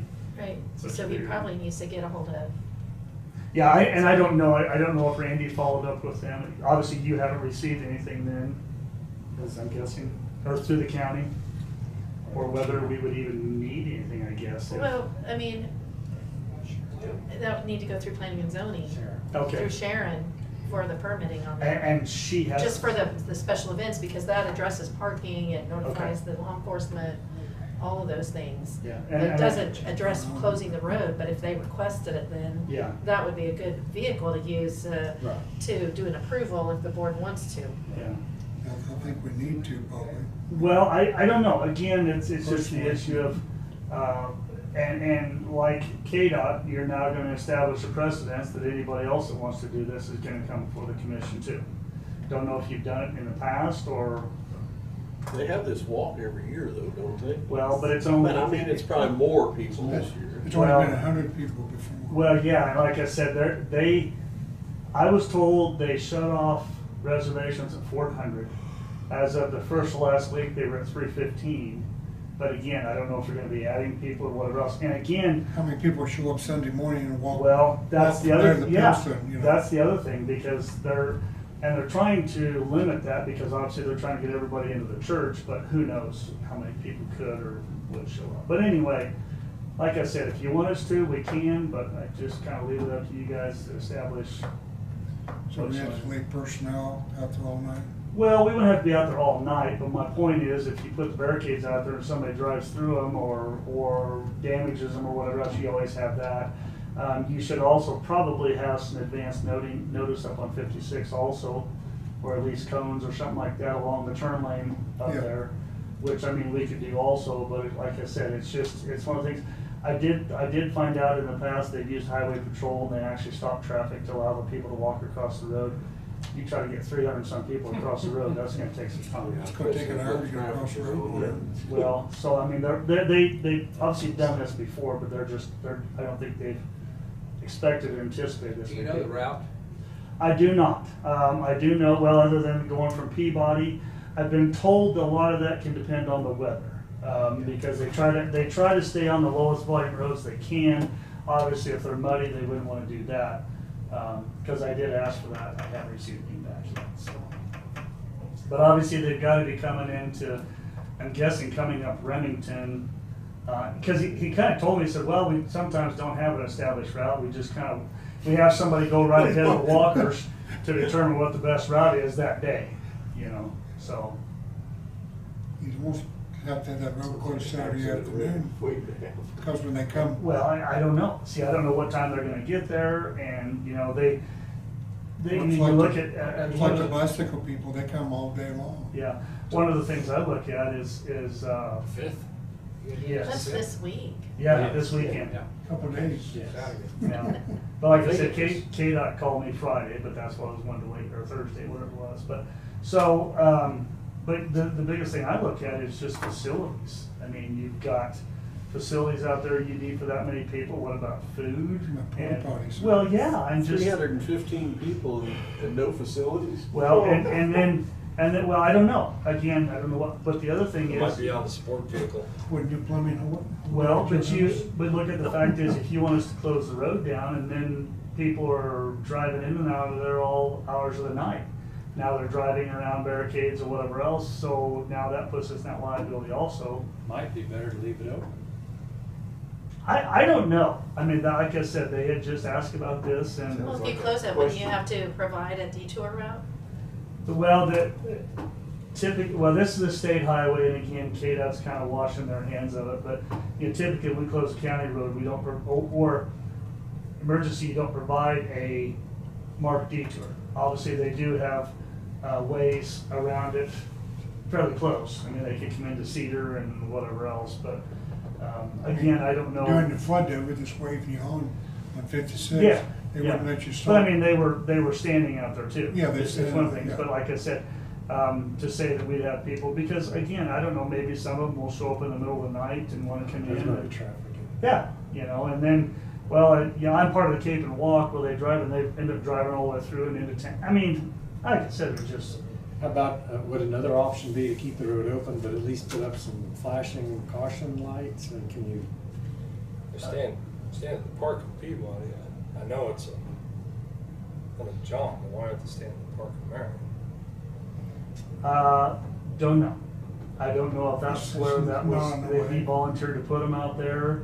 Of course, the sad part is putting that many people camping in Central Park, or whatever it is, I don't know if that would be, again, I don't know about those specifics, but that's the way they got it set up. I think I like the idea of leaving the road open. I mean, we could put up some sort of caution signs, flashing signs, whatever else, but I really, I've kind of been hinting at that. I would rather have it that way because we have a lot less of liability by doing that. Should they put their flashing boards up for us? They want nothing to do with that. If the walk wants to do that, then they can do it. It's one of those things where, again, Your own risk. well, the problem they have is once you do this for one group, then, you got, well, you did it for them, and, that's where the problem, and KDOT's the same way. We're gonna have to pay people overtime to go set things up and, take them down, which we would too, so. It was awful nice of the state to put those boards out there when Peabody out at the Townsend Ranch had that Christmas deal out Sure. there on the highway. Oh, they did. Yeah, and Yeah. they put the flashers up, truck, or beware, you have to stop, or Sure. whatever it was, for both ways. I mean, Yeah. but it was a direct point. They didn't Yeah. have to worry about 13 or 12 miles or 10 Yeah. miles or anything. Well, like that. and then we, from a county standpoint, when they turn around and start walking up Remington, you take 300 and some people walking down the road, I It's gonna be think, closed too. well, essentially it will be, or you get down to the point where you're gonna come to a stop and they're gonna walk around you and then you can start again. But they have their lead vehicles, which is what they normally do, I guess, and then the follow vehicles behind them. I just see pictures, but the one in the lead is actually I guess a Jeep. Like The Willys. when he The did, Willys. that one picture shows him having a mask or whatever else in front of that Jeep. Do they have any kind of a safety group that's, Don't know. Is it Minnesota? Don't know. somebody in charge of? Just enough safety? essential parts. Cheap, Yep. government issue. I've also heard just empty every pocket, but anyway. So, I mean, you guys, just So put what up do we do, some- put up a caution sign? I guess I could see what we could put up that would be, I'm with Randy, I'd say we leave the road open. Yeah. I just think it's a lot of liability for something that really we have no stake in. I mean, we're not saying we're not worried about safety, but, anytime you'd have a mass out there for that kind of many people, We better have a lot of ambulances on standby. well, I mean, ultimately, that's what you don't want is, get somebody, but It's gonna be older people. not necessarily. Yeah, you just You know, never when know. you do something out on the roadways, utility wise, you set out your own flags, you don't Yeah. rely on anybody. Yeah. Well, and something else is, I could follow up with them just to see, maybe they do have something. Again, I think they have a lot of people involved in this and maybe they're not, the communication isn't great, But I will just tell them that we want to refrain from closing the road, but we would look at other alternatives, something to that effect. Is this staying in Peabody Friday night? They're staying there sometime, I don't know. That'd be my guess, they stayed there Friday night. and That's the would same walk- Saturday night here. Yeah, then they would walk up here on Saturday and, cause that'd be what, 10, 12 miles? That way, it wouldn't be too off for that. So, last I heard I think they were trying to come up Pawnee when they got east of town. They were gonna come straight north and then over to Pawnee, that way. But again, I don't know. So, anyway, I will follow up with them and let you guys know what it comes up, but. Give us a text, see what's happening. Yep. I Okay. can't really say what I would do. Yep. I followed up with the STAR program, finally got in touch with her, I guess she was gone last week. The extra $3,000 would be $500 for the setup and installation and the $2,500 for the road map layer. Basically, this would change it from an access program and link it to a map program, so that when we put in information, one entry, we would click over to the map and all that information would be transferred over to those areas in the map. so that when you wanted to, you could go in, click that area of the map, it would bring up basically all maintenance materials and everything else that's been done on that stretch of road at that point. It would also be retroactive back to the information that we've put back starting in like 2019. So all that information would would transfer there too. Does the information in the existing database get rolls over Yes. into this? Yes. Wow. So That's that pretty you good, could yeah. click on that and you could basically say, okay, from X amount of time, say this year, at this stretch of road, we put X amount of dollars in labor, materials, and equipment. So that you, plus you'd have the documentation of exactly when stuff was done on the road and what, what it was. So if somebody calls in and says, well, I haven't had rock in 2 years, well, this is what we have. So, like I said, based on what I've heard from other people, they said it's been priceless trying to, use that information for people that call in and stuff like that, and we can show them objectively, hey, here's what's happening. So, What's it gonna take to insert all the info? it's already in there. I mean, All she has to do is go in there and install the program on the computers, and then provide the linkage to get that stuff in there. but from here forward, and all the rock trucks and, you got. Same documentation we've been doing in the past. Okay. Is what she's telling me. Okay. So everything we put in the past and everything from now on, will go into there. So, You think you wanna try it? I think it's worth a shot. I really do. I mean, it's not saying we'd have to keep it, but I think in the situation we are, maybe it gives us a little bit of a handle of where, being such a large county, we. Oh, Since last year, we did the contract trucking and blew the budget, and Yeah. this year is kind of looking like it's going to be the Oh, same with this. come on. I It think would it's be a worth bad it. idea. Yeah. It's I good think it's investment. So, and like I said, if it come down to the point that, we didn't like what we're looking or whatever else, we could get rid of it, but I think it's beneficial. Good. So, I think that's what Kent's been after ever since he's been here, right? That goes back to the old tickler system. yeah, well, and it's ironic you mentioned, I looked at it just come up and, we still got people calling in. I talked to Vicki and she said Steve has a lot of information that we haven't put back in there yet, so it looks like we haven't done any for a long time, but I can guarantee you Steve's all over that. He's calling people every time I send him information. So. Does that also log in work you've done, but also like people that have requested or notified of errors? Everybody that calls in goes on there. And typically, I've had Steve, just trying to stick with one person, Steve, calling everybody, find out what's needed, whatever else. If they're saying, hey, we need rock, he goes out and physically looks at it, so that we can verify that. The biggest problem that people say is, well, you're just not getting here fast enough. Well, we've talked about that. That's Right. part of the reason why we're contracting again, so. But the tickler system, like your log, that's not gonna go in STAR. That's just Correct, gonna be a correct. separate. That's a separate. Okay, program. that's I think what that's Yeah, what I'm sorry. Jonah was Okay. asking. Right, yeah, that is a separate program, that's just a spreadsheet that's been made up, so. But Was FEMA ever given any hint about what 2019 money might? I've been emailing her all this morning too. The only information that she thinks that we need anymore is a GPS location for the pipe that was replaced during the flooding, which was at 280th and Vista.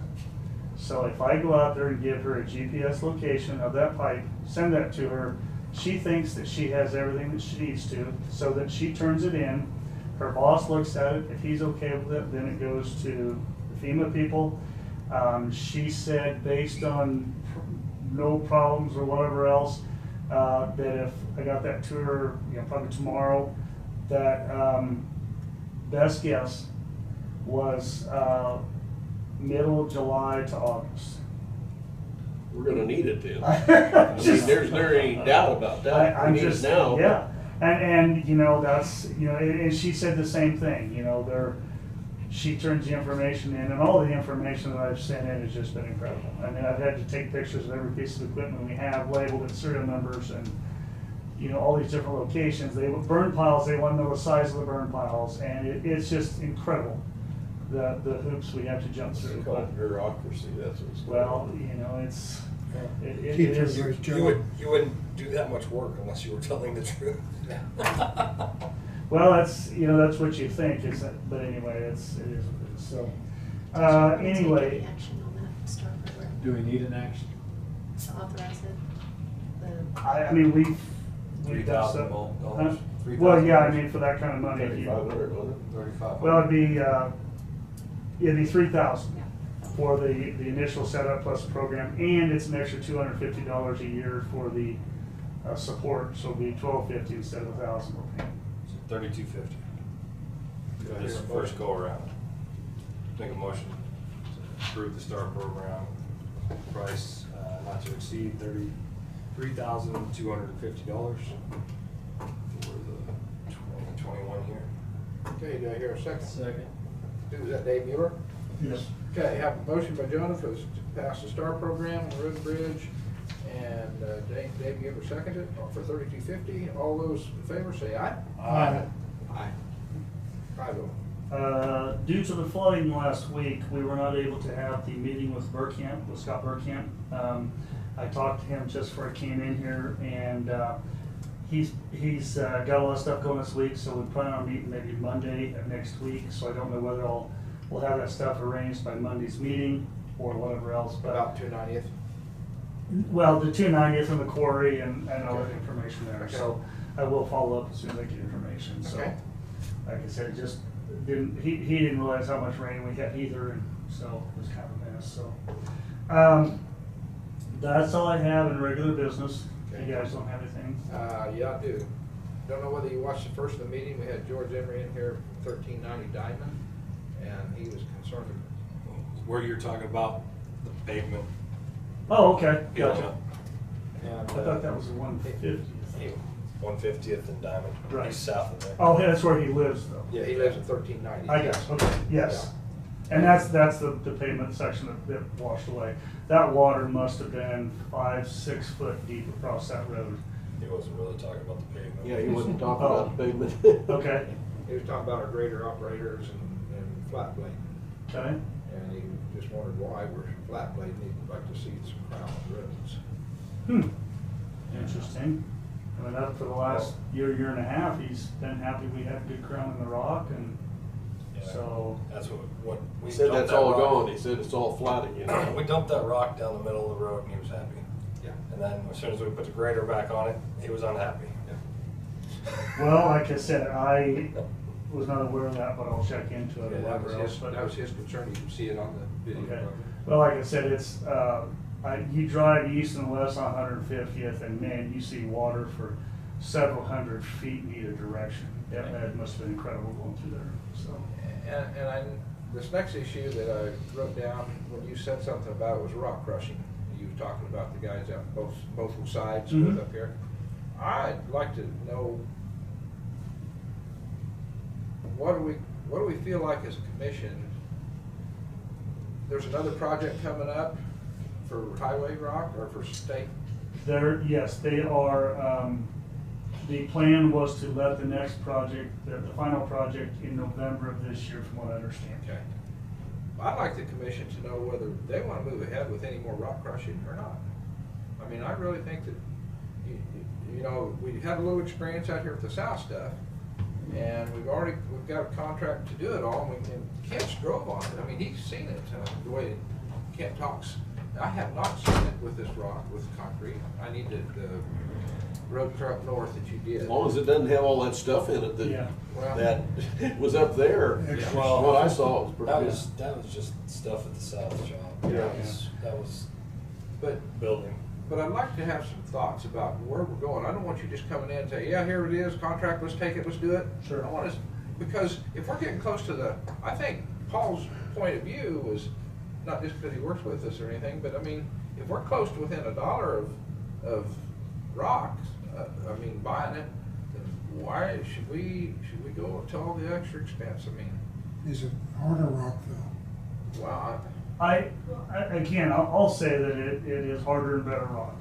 It basically be the same rock that's out there, but it's filled with cement, therefore making it stronger. Obviously, cement being stronger, bind that together. It doesn't absorb water like our limestones do. Yep. And I really think that in the long term, it's gonna be better. Now, to say that we're judging on what's happened so far, it is what it is. I really think that if we get into, I say like the stuff at Lincolnville, I think it will show it's a better material. For some reason, that stuff up there has just been terrible dirty. I don't know where, if they took out part of the base in the process and filled that up. You mean So, up north even? where he is now. Oh, where's that now? Yeah, I mean, like I said, he just had a heck of a time. Okay. The other thing that will help is he will be a lot closer to the material at Lincolnville than what he is up at the Lost Springs one, but. Okay. But anyway, I totally understand your concerns, and I don't want to step into another bad situation either. Right. Now, it comes down to the fact is that, I don't even know if we would get the material. I mean, that's the other thing, if they want to offer it. Typically, contractors don't want to do it, but they just want to try to find a place to get rid of it as close as they can. Right. So, but, yeah, we'll definitely consider that. We don't have to go with what we have. Well, on the next one, so. Stream banks, stabilization things, wouldn't that be prime material Um, prior to it being crushed? Yes and no. They still don't want the rebar and stuff in there. So if you have any exposed rebar, you'd have to cut that off. They, when they tear down old bridges, a lot of times they'll let you use that for riprap also, but again, you gotta make sure the exposed steel is cut out, or at least cut off flush, whatever. Yeah. But no, I definitely understand your concerns. Well, I just want the commission to be thinking about with you, Bryce, Yep. because where we're going, and maybe we'll see a road, maybe you'll get some of that stuff used up there to where, I don't know which road you mentioned up north somewhere, and I haven't been there yet, to see it that you. We have a Where we have couple- it now, We have a couple miles that we could put some of that down. we have it on X Ranch Road. X-Ranch Road, that's what I was thinking. I believe that's from 260 to 270. That's the actual crushed concrete. It's That's not- it, yes. No- That was no some of red. it. Yeah, yeah, that is the actual stuff that we used up there. And then we've also hauled that material over on Mustang from 280th south to 270th. That was for Meisinger. It's on Mustang. That's what that is? Yes. That's pretty decent stuff. Like I said, I think it's gonna be fantastic. Well, So- and I wanna be able to see it, Yeah. Bryce, I mean, that's what I wanna do. is Well, make sure that- it's actually, it's a great time to be looking at it now compared to what the other rock roads are, compared to what this is. I think that's gonna be a noticeable difference. But, Okay, thank you. no problem, no problem. Now, is anybody ready for a 5-minute before Bryce starts on his work session here? Do we need to order supper? No. Just asking. In the next few weeks, yeah, I think we're gonna be having some. Okay, gotcha. I have no problem if you guys want to take a break, get stretch, whatever. I'm just asking anybody. You good to take 5? Yeah. Whatever they want. Stretch out. Okay. How long do you wanna do this, for an hour or what? Recess. Recess for 5 and then for, be 4:30, so, end at 4:30, is that fine? No later than 4:30. No later than 4:30? I'm salary, time's irrelevant. Okay. Take a 5-minute break and then we'll be back and we'll go to 4:30 on. So is everybody else, but they don't feel the same way. Oh, okay, okay. How you doing, Mike? I may even have to leave, I'm gonna call it 4 o'clock here, it just seemed like, it used to be a major deal if we had to transfer something Oh, I'm sure. Well, years ago. Randy said something to me about transferring, it wasn't the title, it was like the license plate or something like that, and, Rob said you can't transfer tags in county. You have to get a new tag, or something to that effect. We need a recess and a work session. Yeah, that's what I'm for. Yeah. Do you want to do any of your public comments or commission comments before you go into the work That's what I session? was gonna say, yeah. Okay, everybody back? Yes, everybody's back now. Out of executive session. Well, 5-minute break. Recess. Recess, there we go. Getting right on the right deal here. I'm gonna end the regular meeting and then go into quick public comments. So if you have any public comments, please address them on the screen. If not, if I don't have any, I'll move into commission comments and then go ahead and hang on and I'll ask one more time after we're done, since it's a quick deal here. Any commission comments today? Actually, I've got Yes, one. Dave? In the past, when we've taken public comments or at meetings, we usually ask for an address or confirmation of who they are. I think that'd be appropriate in the future when we take public comments. I'm not just saying someone, because I remember when we asked for names, that was a big deal. Yeah. But Yeah, state your name and your address. when someone makes public comments, Need to have name and address. I would appreciate, because it could be someone from who knows where. Right, right. That at least we know it's a Marion County resident. And they could be from Timbuktu. Well, they can. And at they could least still we know. make a public comment. Right, but I think if it's going in the public record, Yeah. it's appropriate to know if they're a Marion County resident. Right. That's only fair. Yep. So I'm just asking that as a, I don't think nobody has a problem with that. I was thinking that just a second ago when I was out here on the steps, so. I'm, like you read my mind. I think it's a good point. Any other commission comments? I can't read that. She has that cool look. Nothing. It's just, did you see any kittens out there? We had a little batch of kittens out there on the porch on the steps this morning. Did you hear any meows outside No, when you were out there? I didn't hear any just now. They were dropped off or No, I think the mama cat put them up there. Wow. I did not look There you go. left or right. I don't know why you saying something about David Mueller That reading your trick. mind reminded me of kittens. I don't know. This session's It's just because you were out there. Wow. You got Bowl mill. You want Well, wait a minute, let's get back on track. Wow. Mind wandering here. Yeah, this Sorry. is out of track, out of mind. Squirrel. That went past left field, that's the end of the. Final call for commission comments. Okay. No more commission comments. I have any more public comments?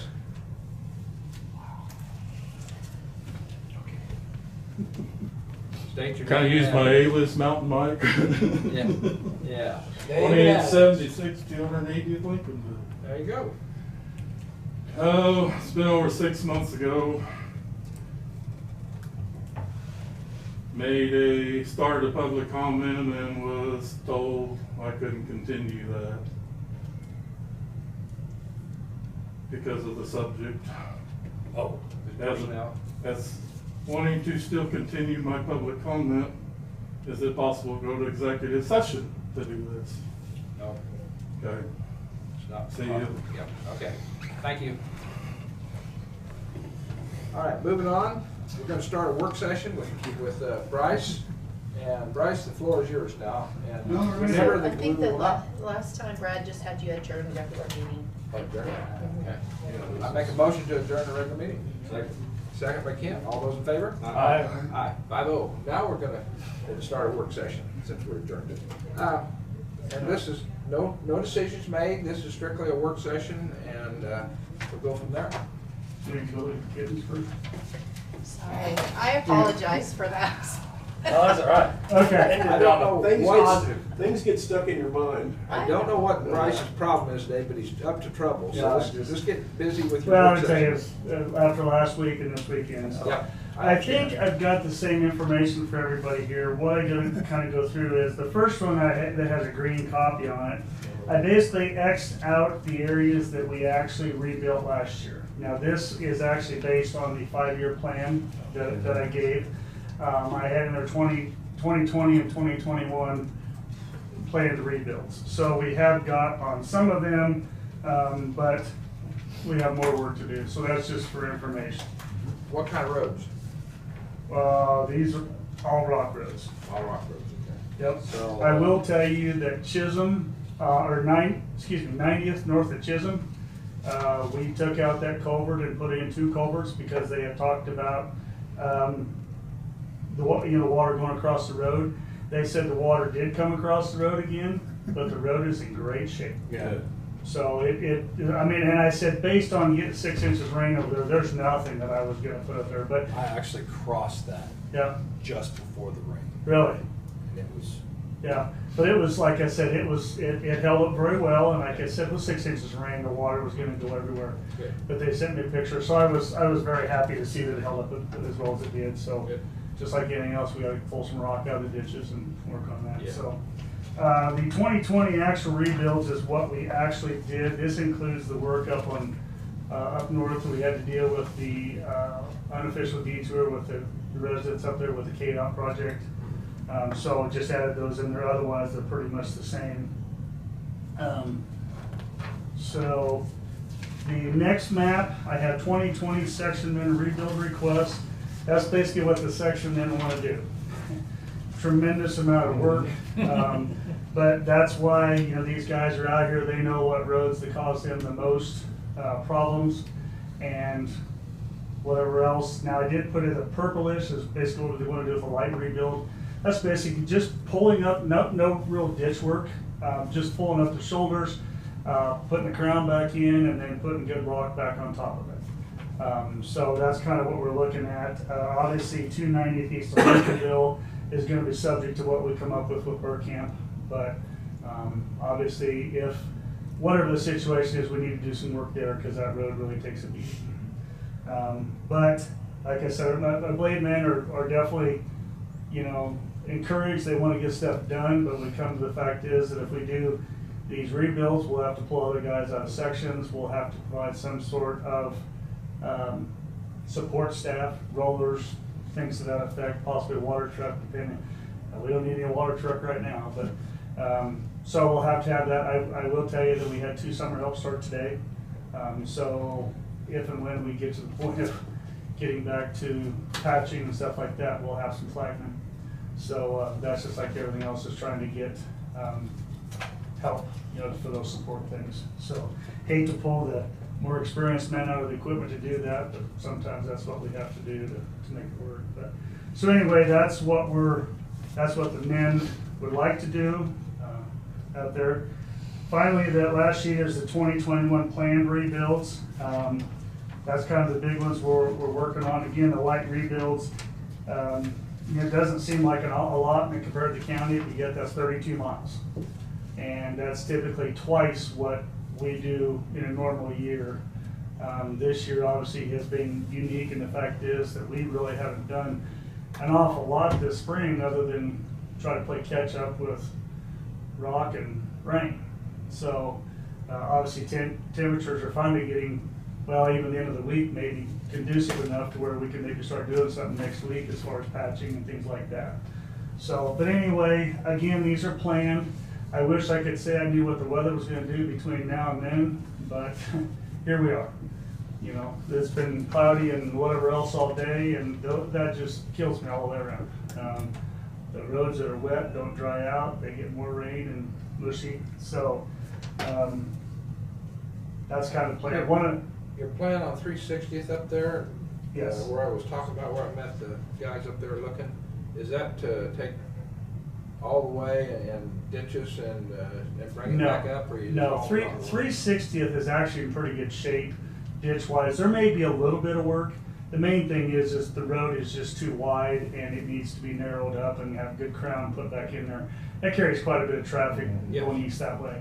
And it really took a beating. I was driving over that Thursday morning when it was dark, water over the road in a couple places, and there were several places where it almost looked like a tunnel of worms went down the road. It was just incredible what it had done. I'd never seen anything like it.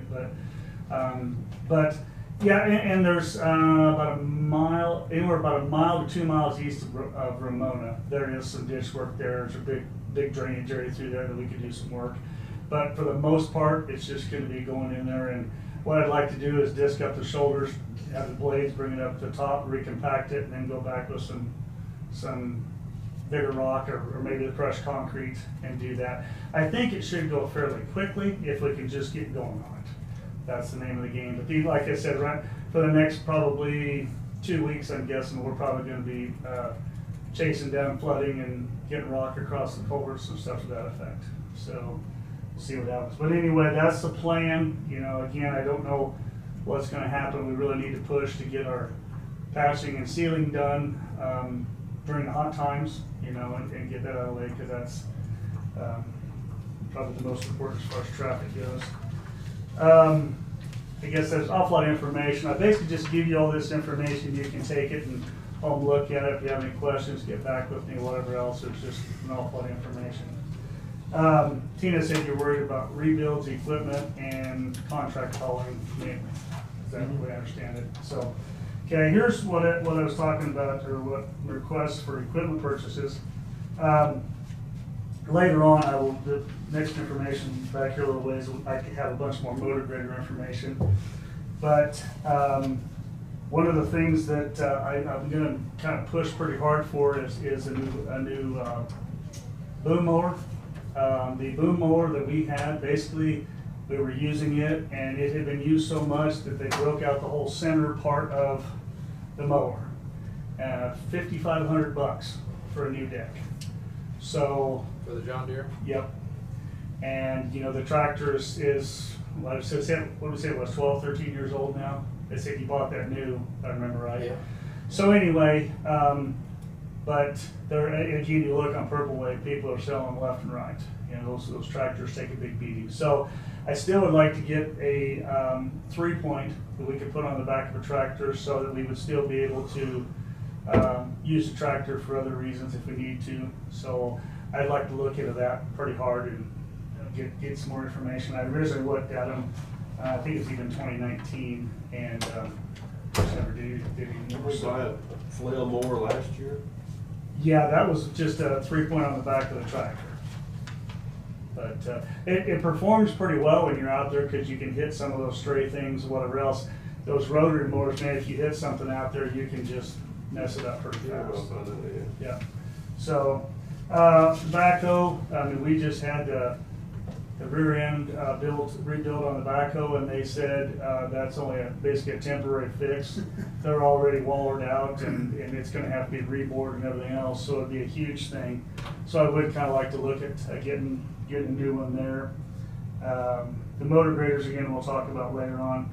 I would like to get a loader bucket for our Volvo. Right now it's got a 4-in-1 on it, extremely heavy and not very big. So it does hurt us when we start loading material and whatever else.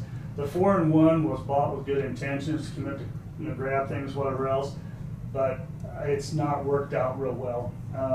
So I'd like to just get a regular utility bucket for that. It'd be a 3 3/4 yard. Would help immensely. That's the biggest loader we have, and if we really came time to push the material or load material, that's the machine we can use. The John Deere grapple bucket, as part of getting rid of it, we could sell the 4-in-1, or we could just leave it out here. But when we go to move trees and stuff like that, a grapple bucket would be just absolutely fantastic. You can grab so much with it. You can see more what's going on. You can carry it better. So I checked into both of those. So, and our last I knew, our half-ton pickup was supposed to be coming in July, but again, with equipment, you never know. So that's where I am for now. I mean, obviously subject. If anything, I could probably move the backhoe into next year. Of course, we're halfway through the year already, but then basically after that, the main thing I was looking at was, again, the big push on the motor graders, which we'll talk about. We need to probably get a new shop truck. We're about 220,000 miles on that. It's got the utility bed on it. He really enjoys the Tommy lift, or whatever you want to call it, on the back. That's fantastic for big barrels and stuff like that. Probably a sign truck. Our sign truck's a 1999.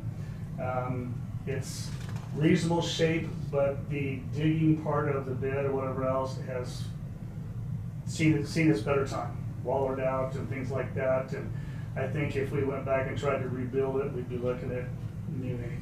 How many miles on that dude? I don't think it has a lot, but it's just that it sets a lot while they're digging and whatever else. The rear end of it really hurts, but I don't know obviously what the sign truck is. I went and tried to find information and nothing was really there, so I just put that price in there. But I'm guessing that the digging unit and everything else is probably going to be that way. And then beyond that, I probably looked at trying to get our excavator replaced. Everybody said, "Oh, we need a bigger one, we need a bigger one." And I said, "Well, at times we need a smaller one. The excavator is pretty good size. I either do one of two things: get the next step up, or get a bigger counterweight, because we've got that thumb on there, and when you reach out with that, it'll bring the back end of the excavator up. From what I understood, it came with a general use counterweight on her, and with that thumb on there, it really throws that. But kind of a safety thing more than anything else, you'd hate to have that problem. But anyway, that's something to look at. Dump trucks, we're actually in pretty good shape. You know, obviously we're running our newer ones now, and we've still got the old ones as backup. If you go on to the next sheet, kind of gives you an idea of where we were on our dump trucks. I was originally gonna get rid of the 2 older ones, but guys have convinced me I wanna keep them around. They're pretty well beat up. They work great as rock trucks. You don't really beat up your new stuff and everything else. The guys actually kind of laughed that the truck number 152 at 622,000 miles is actually one of the best running trucks we have. So it's definitely beat up and it looks like it, but you know, that's the name of the game. So I've got some, you know, numbers in here. The main thing was on the motor graders, and we'll get to that in a little bit. But obviously we rebuilt the one down at the very bottom. We're going to keep that. That'll be a good unit also.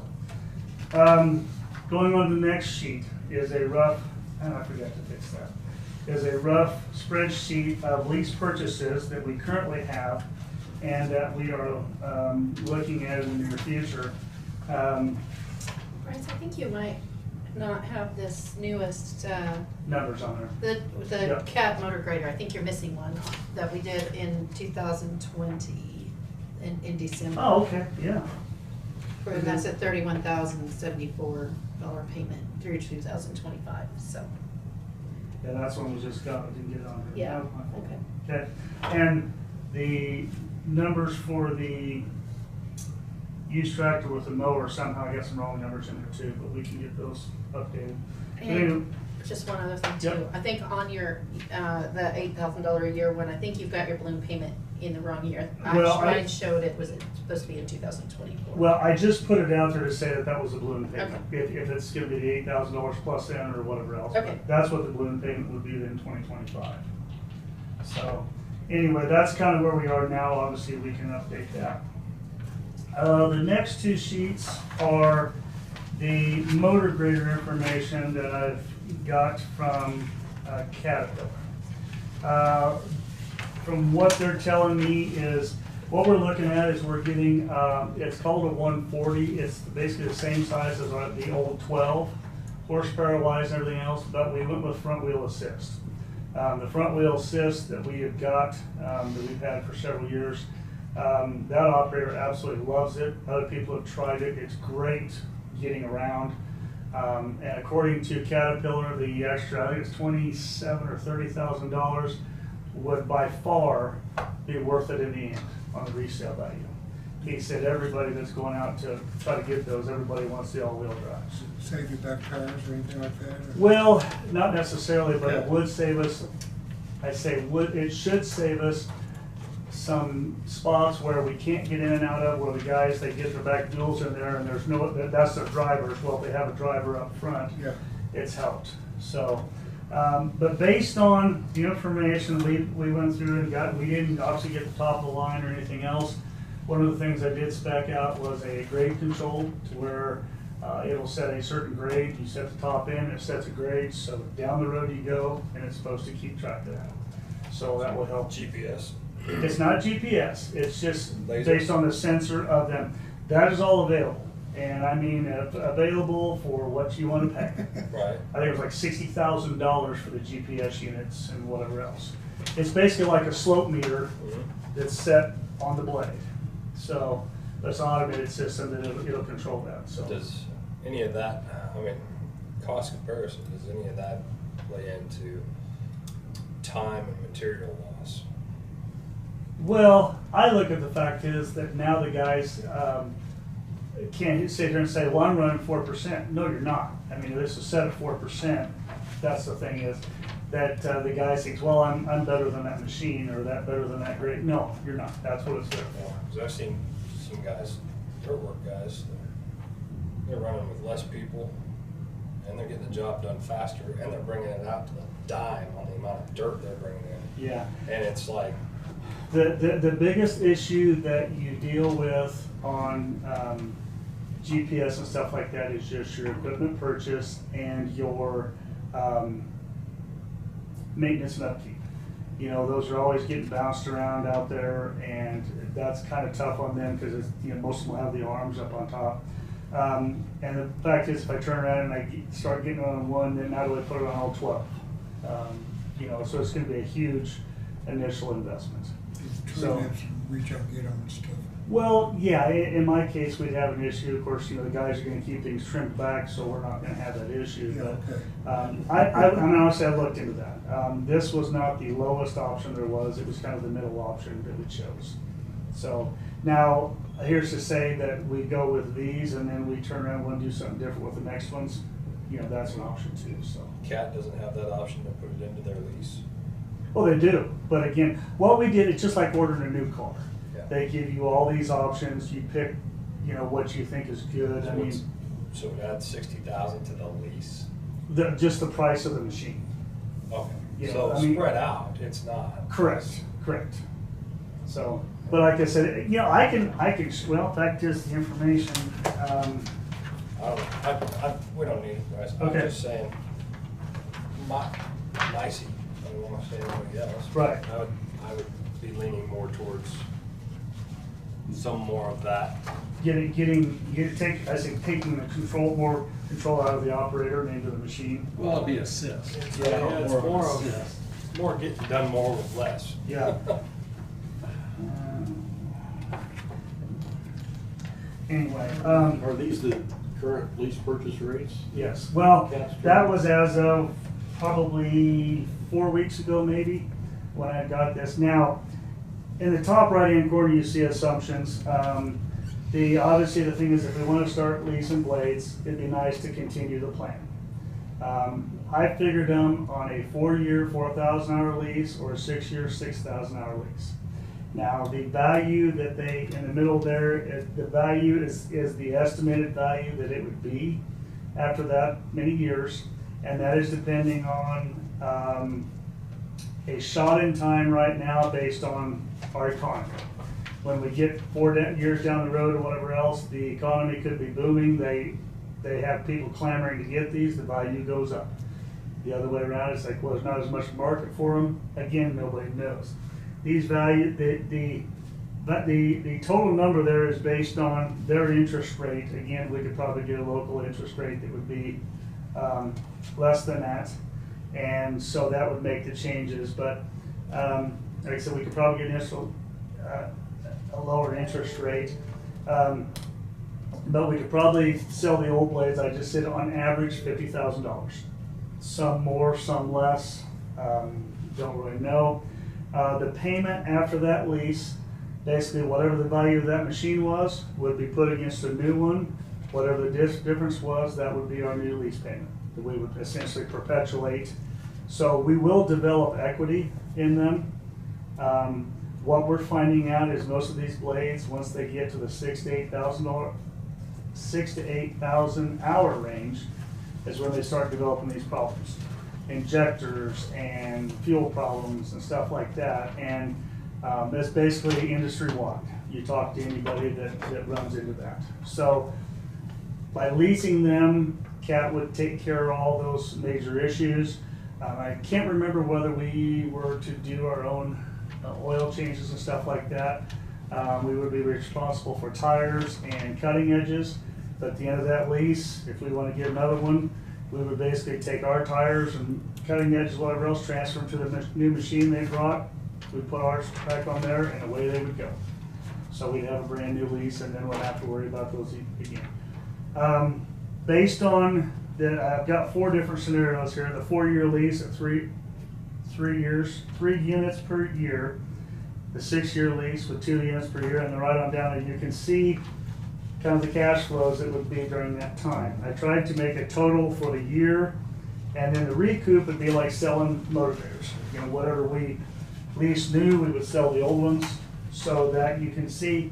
And I just put a rough 12-year cost out there, and then a year 20 if we continued on that same lease, what it would be. An awful lot of numbers, I realize that, but it's lease information.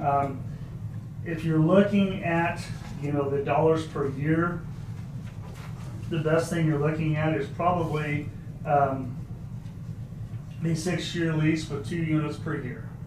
To where that runs, I mean, after the first year you save money if we can sell those 2 motor graders. But The only bad part about it is in year 6, you're essentially leasing all 12 motor graders. So that's the big outlay there. So again, it behooves you, if you want to get into this program, that if you stay with it, because eventually you'll roll all that equity back into there and you'll keep that equity. So, and not have to deal with those major outlays of cash. So, but anyway, and obviously the other thing is we didn't know at the time was that what the payment would be based on what that value is. So I just put a value in half of what we would currently pay under the new lease. So just for information, again, it's impossible to predict what that amount would be after the lease. I mean, after we get done with the new lease and got another machine, it would be less than what we would currently be paid because we built up equity in that machine. That makes sense. I'm still trying to. Well, at the end of this time, say we lease this for 4 years, we pay $48,000 a year for this machine. Right. At the end of that 4 years, they're estimated $175,000 value. Right. So we in turn apply that towards a new machine at $312,000, and so we would only pay the difference. This release is $150,000. Whatever it is, yeah, or thereabouts. I mean, it's, again, there's really nothing to say, or nothing to. So you're actually building equity. Yes, yes. That's what whenever I think of lease, I think of no equity. Yeah, well, and you could do the same thing, say if you wanted to lease it for 4 years, and then if you wanted to keep it, you could turn around and buy it outright or whatever else. Finish Well, it that, again, we're right back to where we're still buying these, Right. we're still having these older machines. Right. So, again, it's just something to look at. Again, I don't expect anybody to be able to make a decision on that, and obviously with time and stuff like that, but. How many years, how many hours? We are figuring 1,000 hours per year. Some of them we run up to 1,200. And if we were to go over the year, over the lease with the Charge of it. yeah, they would have. But the other thing we look at is that my plan is to require the blade man to spend more time in the tractor and mower and the excavator and the forestry mulcher and things like that, so that we don't spend all the time in the motor graders. So to be totally encompassing of all we do. So we'll just have to watch those hours and make sure we don't get carried away. Obviously, the more hours that you request on your lease, the more it costs you. So, I mean, But if you go over, it gets very expensive. he didn't say exactly what it was either. And to be honest with you, I don't know. I mean, they're like anybody else. They're like anybody else. It's pretty tough to commit things that far down the road. But again, and I have a brochure here if anybody wants to look at what they are. You can go online and look at them. What's there? So anyway, you guys can look at that. Give me ideas. We've got a couple weeks before budget. We can put that information in there. So onward is my building plan, which we've kind of talked about that. For those of you that have been up there, you can see what our building is like. Obviously, just sometimes just barely big enough to even get a motor grader in there, let alone the Volvos. We can't put the Volvos in there with the rear rippers on. They're too long. So obviously, we've got those safety issues there. Electrical, plumbing, if we continue, we'll probably have to replace the plumbing line because we're getting blockages. So anyway, obviously not handicap accessible, but one thing that I would like to say is that, having drawn this up here, talking with Randy Frank is, he's renting, over in Hillsborough. My plan is that I could give him a 40 by 80 on the south end of this building. This would be right, and I say, the second page kind of shows you the layout of what the first part of the building would be, is that if you drive up there now, you'll see some lath that are marked out there. That's the property line to the south side right next to that lady. She obviously doesn't want anything right next to her, I understand that. So my thought is if I could stay 15, 20 feet or whatever else away from there, build this new building and give Randy those storage areas, she would hardly have any noise right next to her that she'd have to worry about. Basically just the storage for the emergency management for his 3 trailers and a sheriff, whatever else could store stuff in there. Right next to that would be a wash bay. enclosed wash bay, because honestly, we're getting away with some stuff that we, questionable. I mean, most of it is just, most of it's just dirty water, but we also actually wash down to the alley, and it's not a real good place to try to get rid of there too. So, plus it would be, 365 days we could pull in there washing your frozen equipment or whatever else too. So, and then the other things is, the air compressor, tire storage, chainsaws, provide break room for the guys. Basically break room for the crew, that's out there, and then a separate one for my offices down to the north. Having a service pit, basically so we could pull the stuff right over top of there, unload the oils right into the pit, get them out there, have a storage area. This also uses or allows us to keep the brown building out to the east of there where we store tires. That would be right off there. So now as far as the rest of that area to the north, that was just, just area that I come up with now. The other thing to consider is you're talking about storage and things like that. One of the things that we could do is we could actually put a basement under all or part of this, not only to provide storage, but it also could be a storm shelter. Because right now, obviously, we're not much out there. But anyway, so we could incorporate that. There's also the areas all above the offices could be used for storage. And if need to, whatever else, we'd have a new facility, we could actually install a sprinkler system in both, any of those floors. So we would have that capability for protection if and when something happened. Yeah, I mean, I know we've definitely have some storage issues.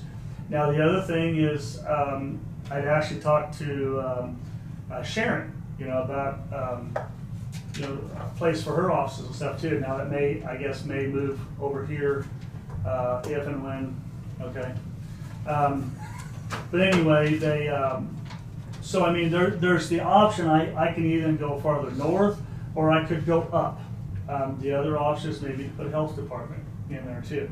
Now the health department would have to be on the first floor, probably due for access, but there's no reason that we couldn't go up. Now I realize the biggest thing that they're facing right now is the cost. I understand that, it's crazy. One of the things I would like to look at, and the reason for this second plan to show where it would sit there was, I would kind of look at the fact is to build half of it up to approximately where the offices and stuff would be. We could build half of it, put in a temporary wall. We could move all of our stuff over there temporarily, and we could tear down the other building and finish the offices and stuff on that end. You're talking about putting it in the same place then? Yes. Why? Because that's the least expensive option for having all the utilities there. Now, if you do want to go elsewhere, I have no problem with that too. That would be nice. Terrible location. Well, it's a transfer station. Yeah. Well, here's the deal though. Once we move from there, we not only have to deal with site work, I have to deal with utilities. I have to move my truck storage area. I have to move the sign building, and if we're going to do that, we probably move the weed department. So now you probably put all them in there. Based on $120 a square foot, again, I don't know. I've actually checked into a wood framed building. Council Grove did that up there for Morris County, did a fantastic job, and at the time he saved, I think his original estimate was like 1.7 million for a metal building. He got the wood structure done for 700,000 or something to that effect. So again, based on and that's the whole thing, and both of them are through the roof. I fully anticipate coming down, but there's other options there. But anyway, and if you want to move out to the south shop or wherever it is, again, I don't have a problem, but we're going to add probably, I guess, probably another $500,000 to $1 million more just for utilities, site work, things like that. Out the south shop, we're going to need new power, we're going to need new water. So anyway, like I said, it's I'm wondering if the city of Marion, they've got their industrial park up there behind the buildings they're trying to sell now. They've got some ground up there. I don't know if that's any better, but I mean, one thing that would be nice there is the utilities are fairly close. I mean, that's the thing, is when you go elsewhere, you're talking rural water, you're talking Yes. a lateral system, whatever else, and so. Closer to the highway is better. Yeah. You haul in your heavy equipment. Well, yeah, I mean, it's like Yeah, anything it's a else. problem. You know, and I mean, you look at the fact is, whether it's in that industrial park or to the east of there, I think they might actually have some spots on the north side up there too. I don't know how far they went on the north side of the highway. But again, I'm looking at the fact is with our, you know, with the equipment we have and trying to get, you know, work on and stuff like that, it's just, Something's needed. yeah. What year is that shop built? I would say circa 1950s. Okay, 1950s. And that's the thing, when I went down and looked at that no farmer is working out of a 1950s building. That's a current commercial farmer trying to get their equipment. Yeah. It's not safe, it's not practical, it's expensive. Something has to Yeah. be done. Well, There's a lot of questions, where, what size, Yeah. big, but Yes. start the process. At least Well, start the process. Yeah, it's no different than any implement dealer around. You look Right. at John Deere, you look at Well, Lane Diesel, you look at. It was out of date after they built it. Yeah, yeah. And you know, back when it was built, a single axle dump truck was a big truck. They could pull it in there with a plow and, you know, motor graders. Well, I guess may even had a single rear axle by then, now, you know. But anyway, you know, it's obviously utilities. But anyway, I just, you know, I'm willing to figure out whatever we can do, but yeah, I'm willing to do part of it in a process too, if that's the case. But and again, if you guys want to move it, I have no problem with that. But that's what we're going to face, is moving all that stuff. And I don't know, the city did talk to me about possibly moving it to the north side of the transfer station on that street down there. I don't know if that really gains us anything. I think he said it's 6 or 7 acres, and honestly, it wouldn't take long for us to burn up 6 or 7 acres. And then we're confined to where we are too. So, like I said, that's the big thing. If we did move, we would probably have to build a new truck storage building. I've checked into moving used ones, and basically due to all the possibilities of damage and everything else, it comes in pretty close to what a new building is. So. That area there, does it have access out to 56 if you had that 6 or 7 acres? You make access. I mean, there is a past Cruz's place and back in from the highway, but it goes to nowhere.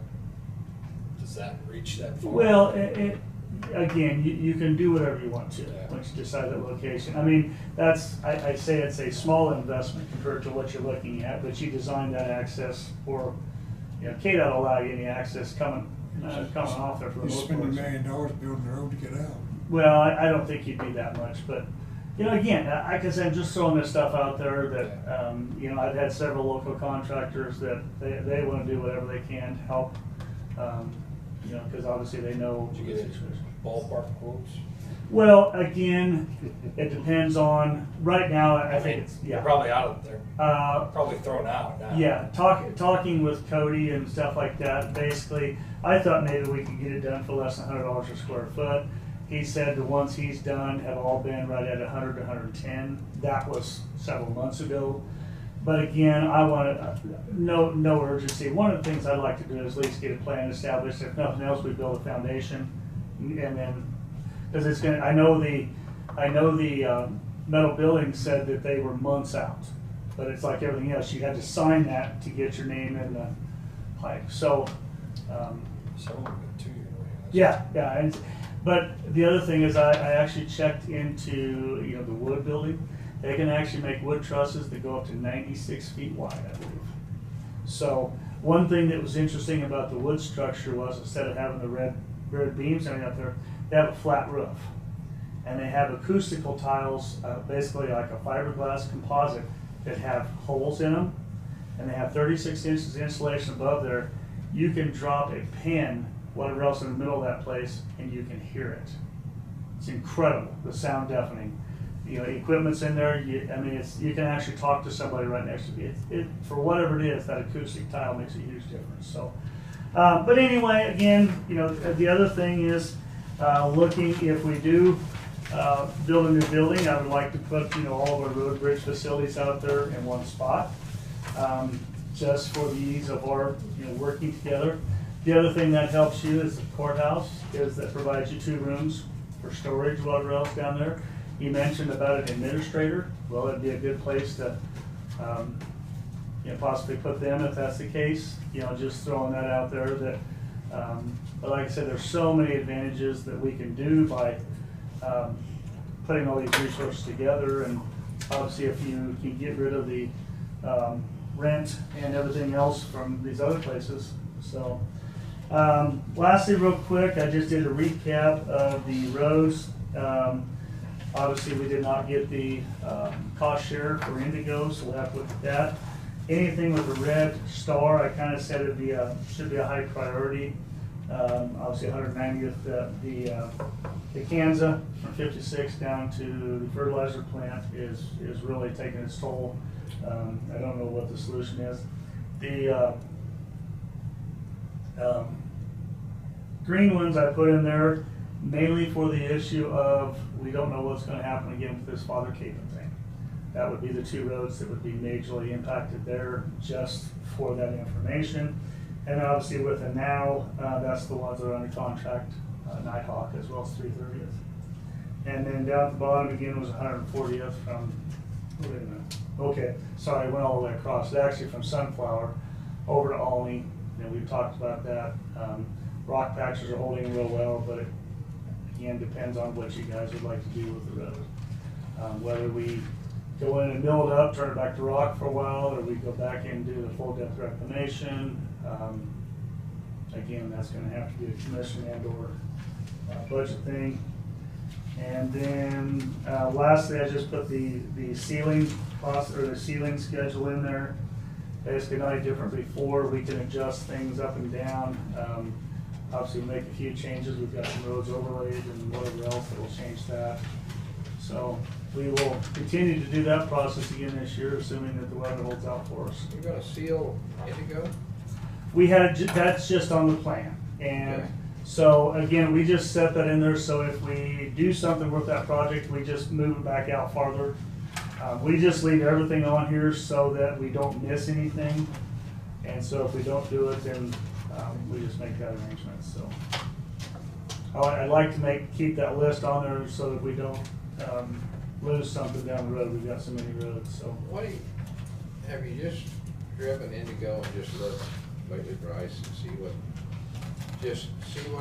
how many holes we're getting that's really starting to work? Because the last job we did just covered the top. Yep. That's all we did. Yep. And there's a lot of holes starting on it. What I'm getting at is, would it be worth the time to maybe put out a bid to repair the holes right now and patch in? I'm just asking. The biggest problem with that, I've done this numerous times. And what you do is you go out there and say, okay, we're going to make a survey as of this week. This is what we want patched. This is what we want done. So by the time you get all that worked up and you send it out to bids, it may be 6 weeks, 2 months, whatever else down the road. Now there's more holes, there's worse holes, and now you're basically going to be out there on every one of them and say, okay, this is what we need to do. You'll end up with a change order that will be very costly. As far as that goes, the best thing to do is try to control your costs. Now, how do you do that on this road? That's the big question. I really don't know, because I don't know what it's really going to take to get all these holes fixed. Some of them it's very obvious the water's down there because the asphalt's totally breaking up. I mean, the water's basically dissolving the asphalt that's holding things together. Again, I don't know why, but yeah, it's with this. Well, in this wet weather the last several weeks, it's not responding well at all. Well, I can tell everybody that it's sort of out there, and we need to watch it. Is all I can say. That was, until you brought up, bid and all this. A lot of our hard surface roads have these soft spots in them that just fall apart. We throw a little bit of blacktop in them in the last 2 weeks, and that basically, to put a rock patch in, takes a backhoe and a dump truck, right? And flaggers, and I mean, you're talking basically 4 guys. And they don't last. Yeah. They don't last. Well, No, but I mean, They last about 2-3 weeks. Well, it depends on how you do them. I've seen some of them where they actually excavated it enough to where they help. What you gotta make sure is that, number one, when you dig it out, you try to find out where the water's coming from. Is it coming from the top? Is it coming from the bottom? You don't know. A lot of times, if you've got a sloped road, you'll see where the road went from a fill up here to a cut. You'll actually see where that's a break in the formation down below. There's water down there, things like that. The biggest part, once you get those open, is you gotta find out what's causing the problem. Is it the water? Is it just bad subgrade? Whatever else. If it's a water issue, you basically can make a big enough area underneath there so that the water can sit there. The other thing is, if it's a real bad issue, you make either a pipe drain or a French drain out to let the water out. Water's the culprit almost every time. The problem we have is we're not on a small scale. We're talking 13 miles. I mean, granted, it's worse at the south end, but it's still, you'll see spots developing all the way. Yeah, the issue I see with this sealing schedule is that by the time we get to 22 and 23, there ain't gonna be enough left of some of those roads to seal them, and then we'll come back in like we did a few years ago up there on 330th, and okay, we got it on the seal schedule, well, it ain't worth resealing. Yeah. Yeah. Well, and that's where we are on most of these roads. You know, 190th is the same way. We can go in there and patch it and seal it, but all we're doing is prolonging the inevitable down the road. You know, it all comes down to how much money that we can put towards these to try to fix them. Well, I think we need to have some kind of study done though, because a few of those hard surface roads need to stay, just because there's so few of them in certain parts of the county. Well, now, you're talking about over in my district, from 56 to Marion to Dickinson County, you got two. You got 290th and 330th. And that's it. And there's a tremendous amount of traffic that goes in. Now you get in the other parts of the county, you've got multiple hard surfaced roads. But in that part of the county, you got two. Yeah. Well, I mean, you took 250th out several years ago before you. That was always a hard surface road. But when that one, you've got, you know. Yeah. Well, and it comes down again to the economics of a scale. I mean, it's how much money can you keep putting in asphalt roads to. Granted, I think one of the best things you can do is you can go in and tear up some of these roads and leave them rock or whatever else for a while, get the crown and everything else, get them mellowed out. Then you can go back and start doing something. Yeah, but what I'm saying is each section of the county should have at least a couple of hard surface roads. That's a decision that you guys can tell me where you Well, want. I can guarantee you that's what I'd say. Well, I understand, and that's, you know, and you know, every one of your districts has those unique, you know, situations, you know. Yeah. Some of the districts have a lot more But- rock roads, yeah. some of them have a lot more dirt But roads. over on mine and Dave's side, that's what we got. Well, mine goes all. And yours goes around that way. There's So a lot of people I'm over not here. sure exactly over Well, here. I say the same thing on 250th, Yeah. down Zebulon down to Yeah. 240th. That's a very, and I can tell you one person in general that drives it every day. I hear from her quite often, you know, so. But the trouble is, in the west part of the county, you got 15 that is, what, 16 miles Yeah. till you hit McPherson County. On this side, you got 77, which is 4 miles. Yeah. Till you Yeah. Well, like I said, you know, the spreadsheet on there, I think I put it in there showing, you know, roughly $26 million worth of work that can be done. You know, so. The one thing we didn't touch on that I'd like to know a little bit more is about training. Training, okay? Before you came, was it Cat that came out here and did training? I think they have had CAT. We actually had some guys signed up last year. There was a class in Salina that they could go to. But this one came right to us. Yep. And I'm sure I could probably arrange that. Some of the guys learn a little bit. The other guys said, "You're not going to tell me any different than what I'm doing." Well, I then that's an issue, because Well, I we had a understand. man sit right here saying he sat and watched for 35 minutes and the maintainer did a side-to-side maintenance Today. and pushed up the pile on the other side. No crowning, just flat. Okay. And, you know, we've been trying to get away from that Yeah. forever, Yeah. as long as I've been here. I keep asking that too, and not just to Bryce, I ask around different counties, what's the right way? Do you put it up in the middle, or do you put it off to the side so you got some material left? See, you know, we've talked Nobody about. seems to know. At one time, Nobody- we talked about the 2-pass and the 3-pass.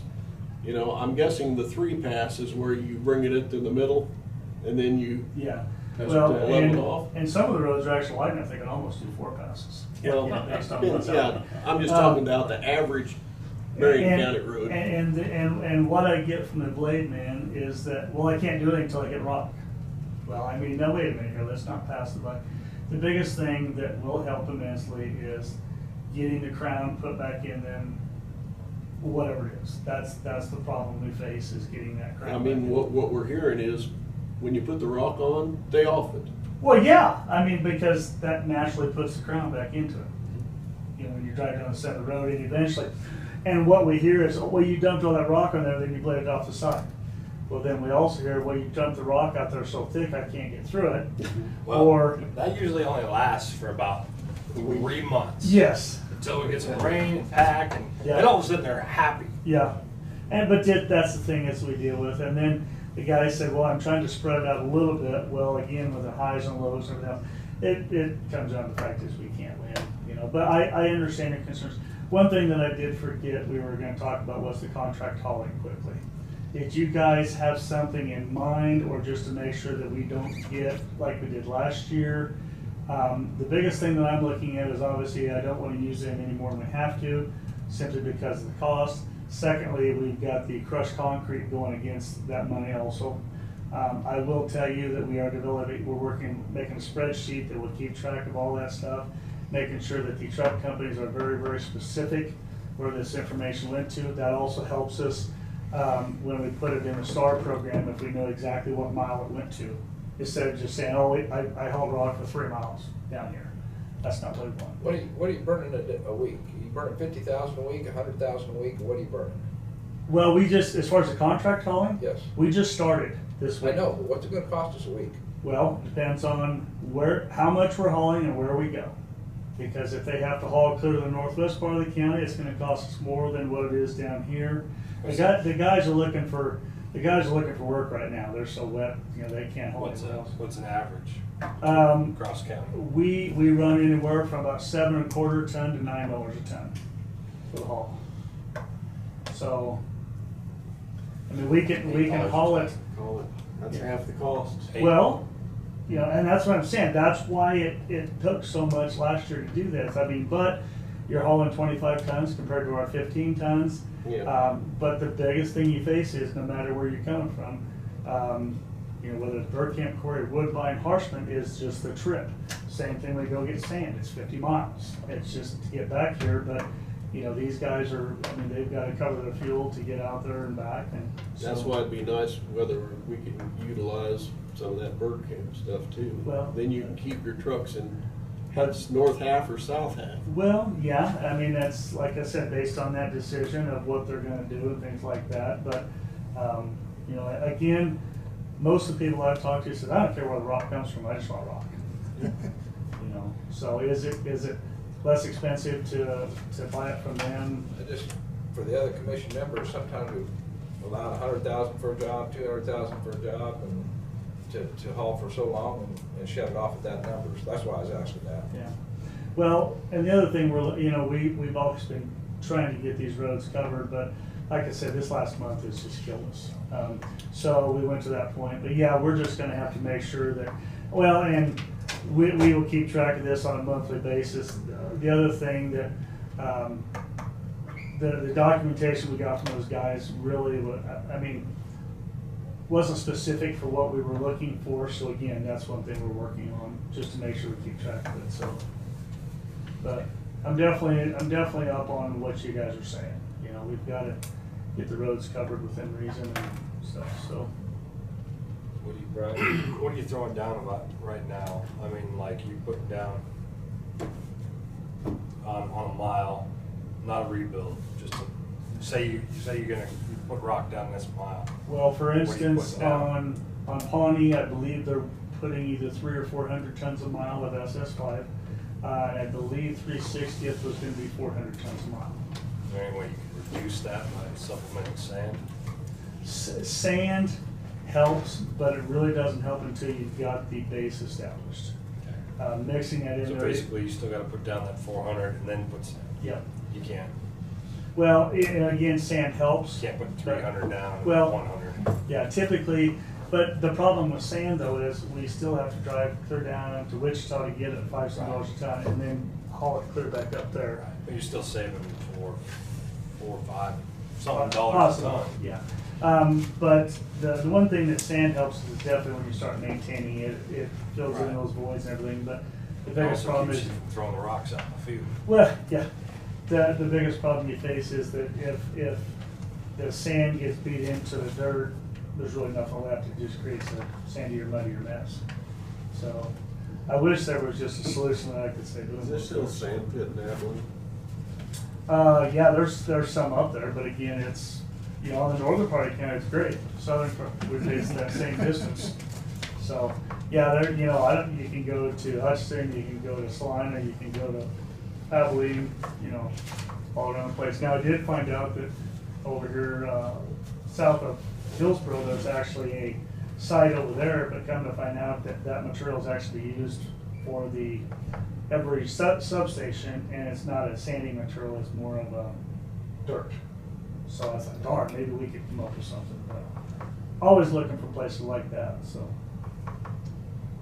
Any other discussion? Well, just along the lines of contracting with the shortage of employees, when there is opportunities and it fits, it seems like that's a reasonable approach. And if, Yeah. situation, Well, one in my mind is the tree trimming. Yeah. I mean, that's one that's really Yeah. nice. Keep your guys in the blades on the trucks.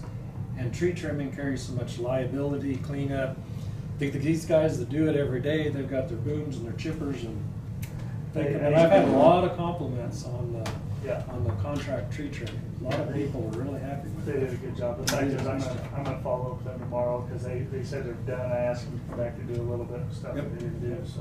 But that keeps You your got guys. tree trimming done up north, we didn't get none down south. Oh, wait a minute. Look at this car. When was the last time you drove 60th east of town? The guy that flies those. Oh. I think all the Nighthawk. Oh, all the yeah. Nighthawk. I'll have to look. Yeah, you'll have to look. Okay. Okay. What is the latest on Nighthawk? Last I heard was a week or two ago, still looking mid-June. They're the same way wherever they're, they're getting rained out too. Well, it's even too cold. Yeah, so. I'm Anyway, ready to close yeah. this work session. Yeah, so you get, obviously need anything else, please let me know. Yeah. Thank you. No decisions. You could just call them. Yeah. Work session's over. A lot of information. Yes, Yeah. very like I said. That's what I said, you know, hey, if you wanna stay until supper, you know, Tina's the same way, she doesn't have anything else to do, right? She's worried about the kittens. The kid, no, that's right. She's on the kittens. This was the deadline for filing, so. Oh, I She got said you. it was busy over there. But it was noon, right? Yes. Noon, so. It's kind of good that the meeting was in the afternoon.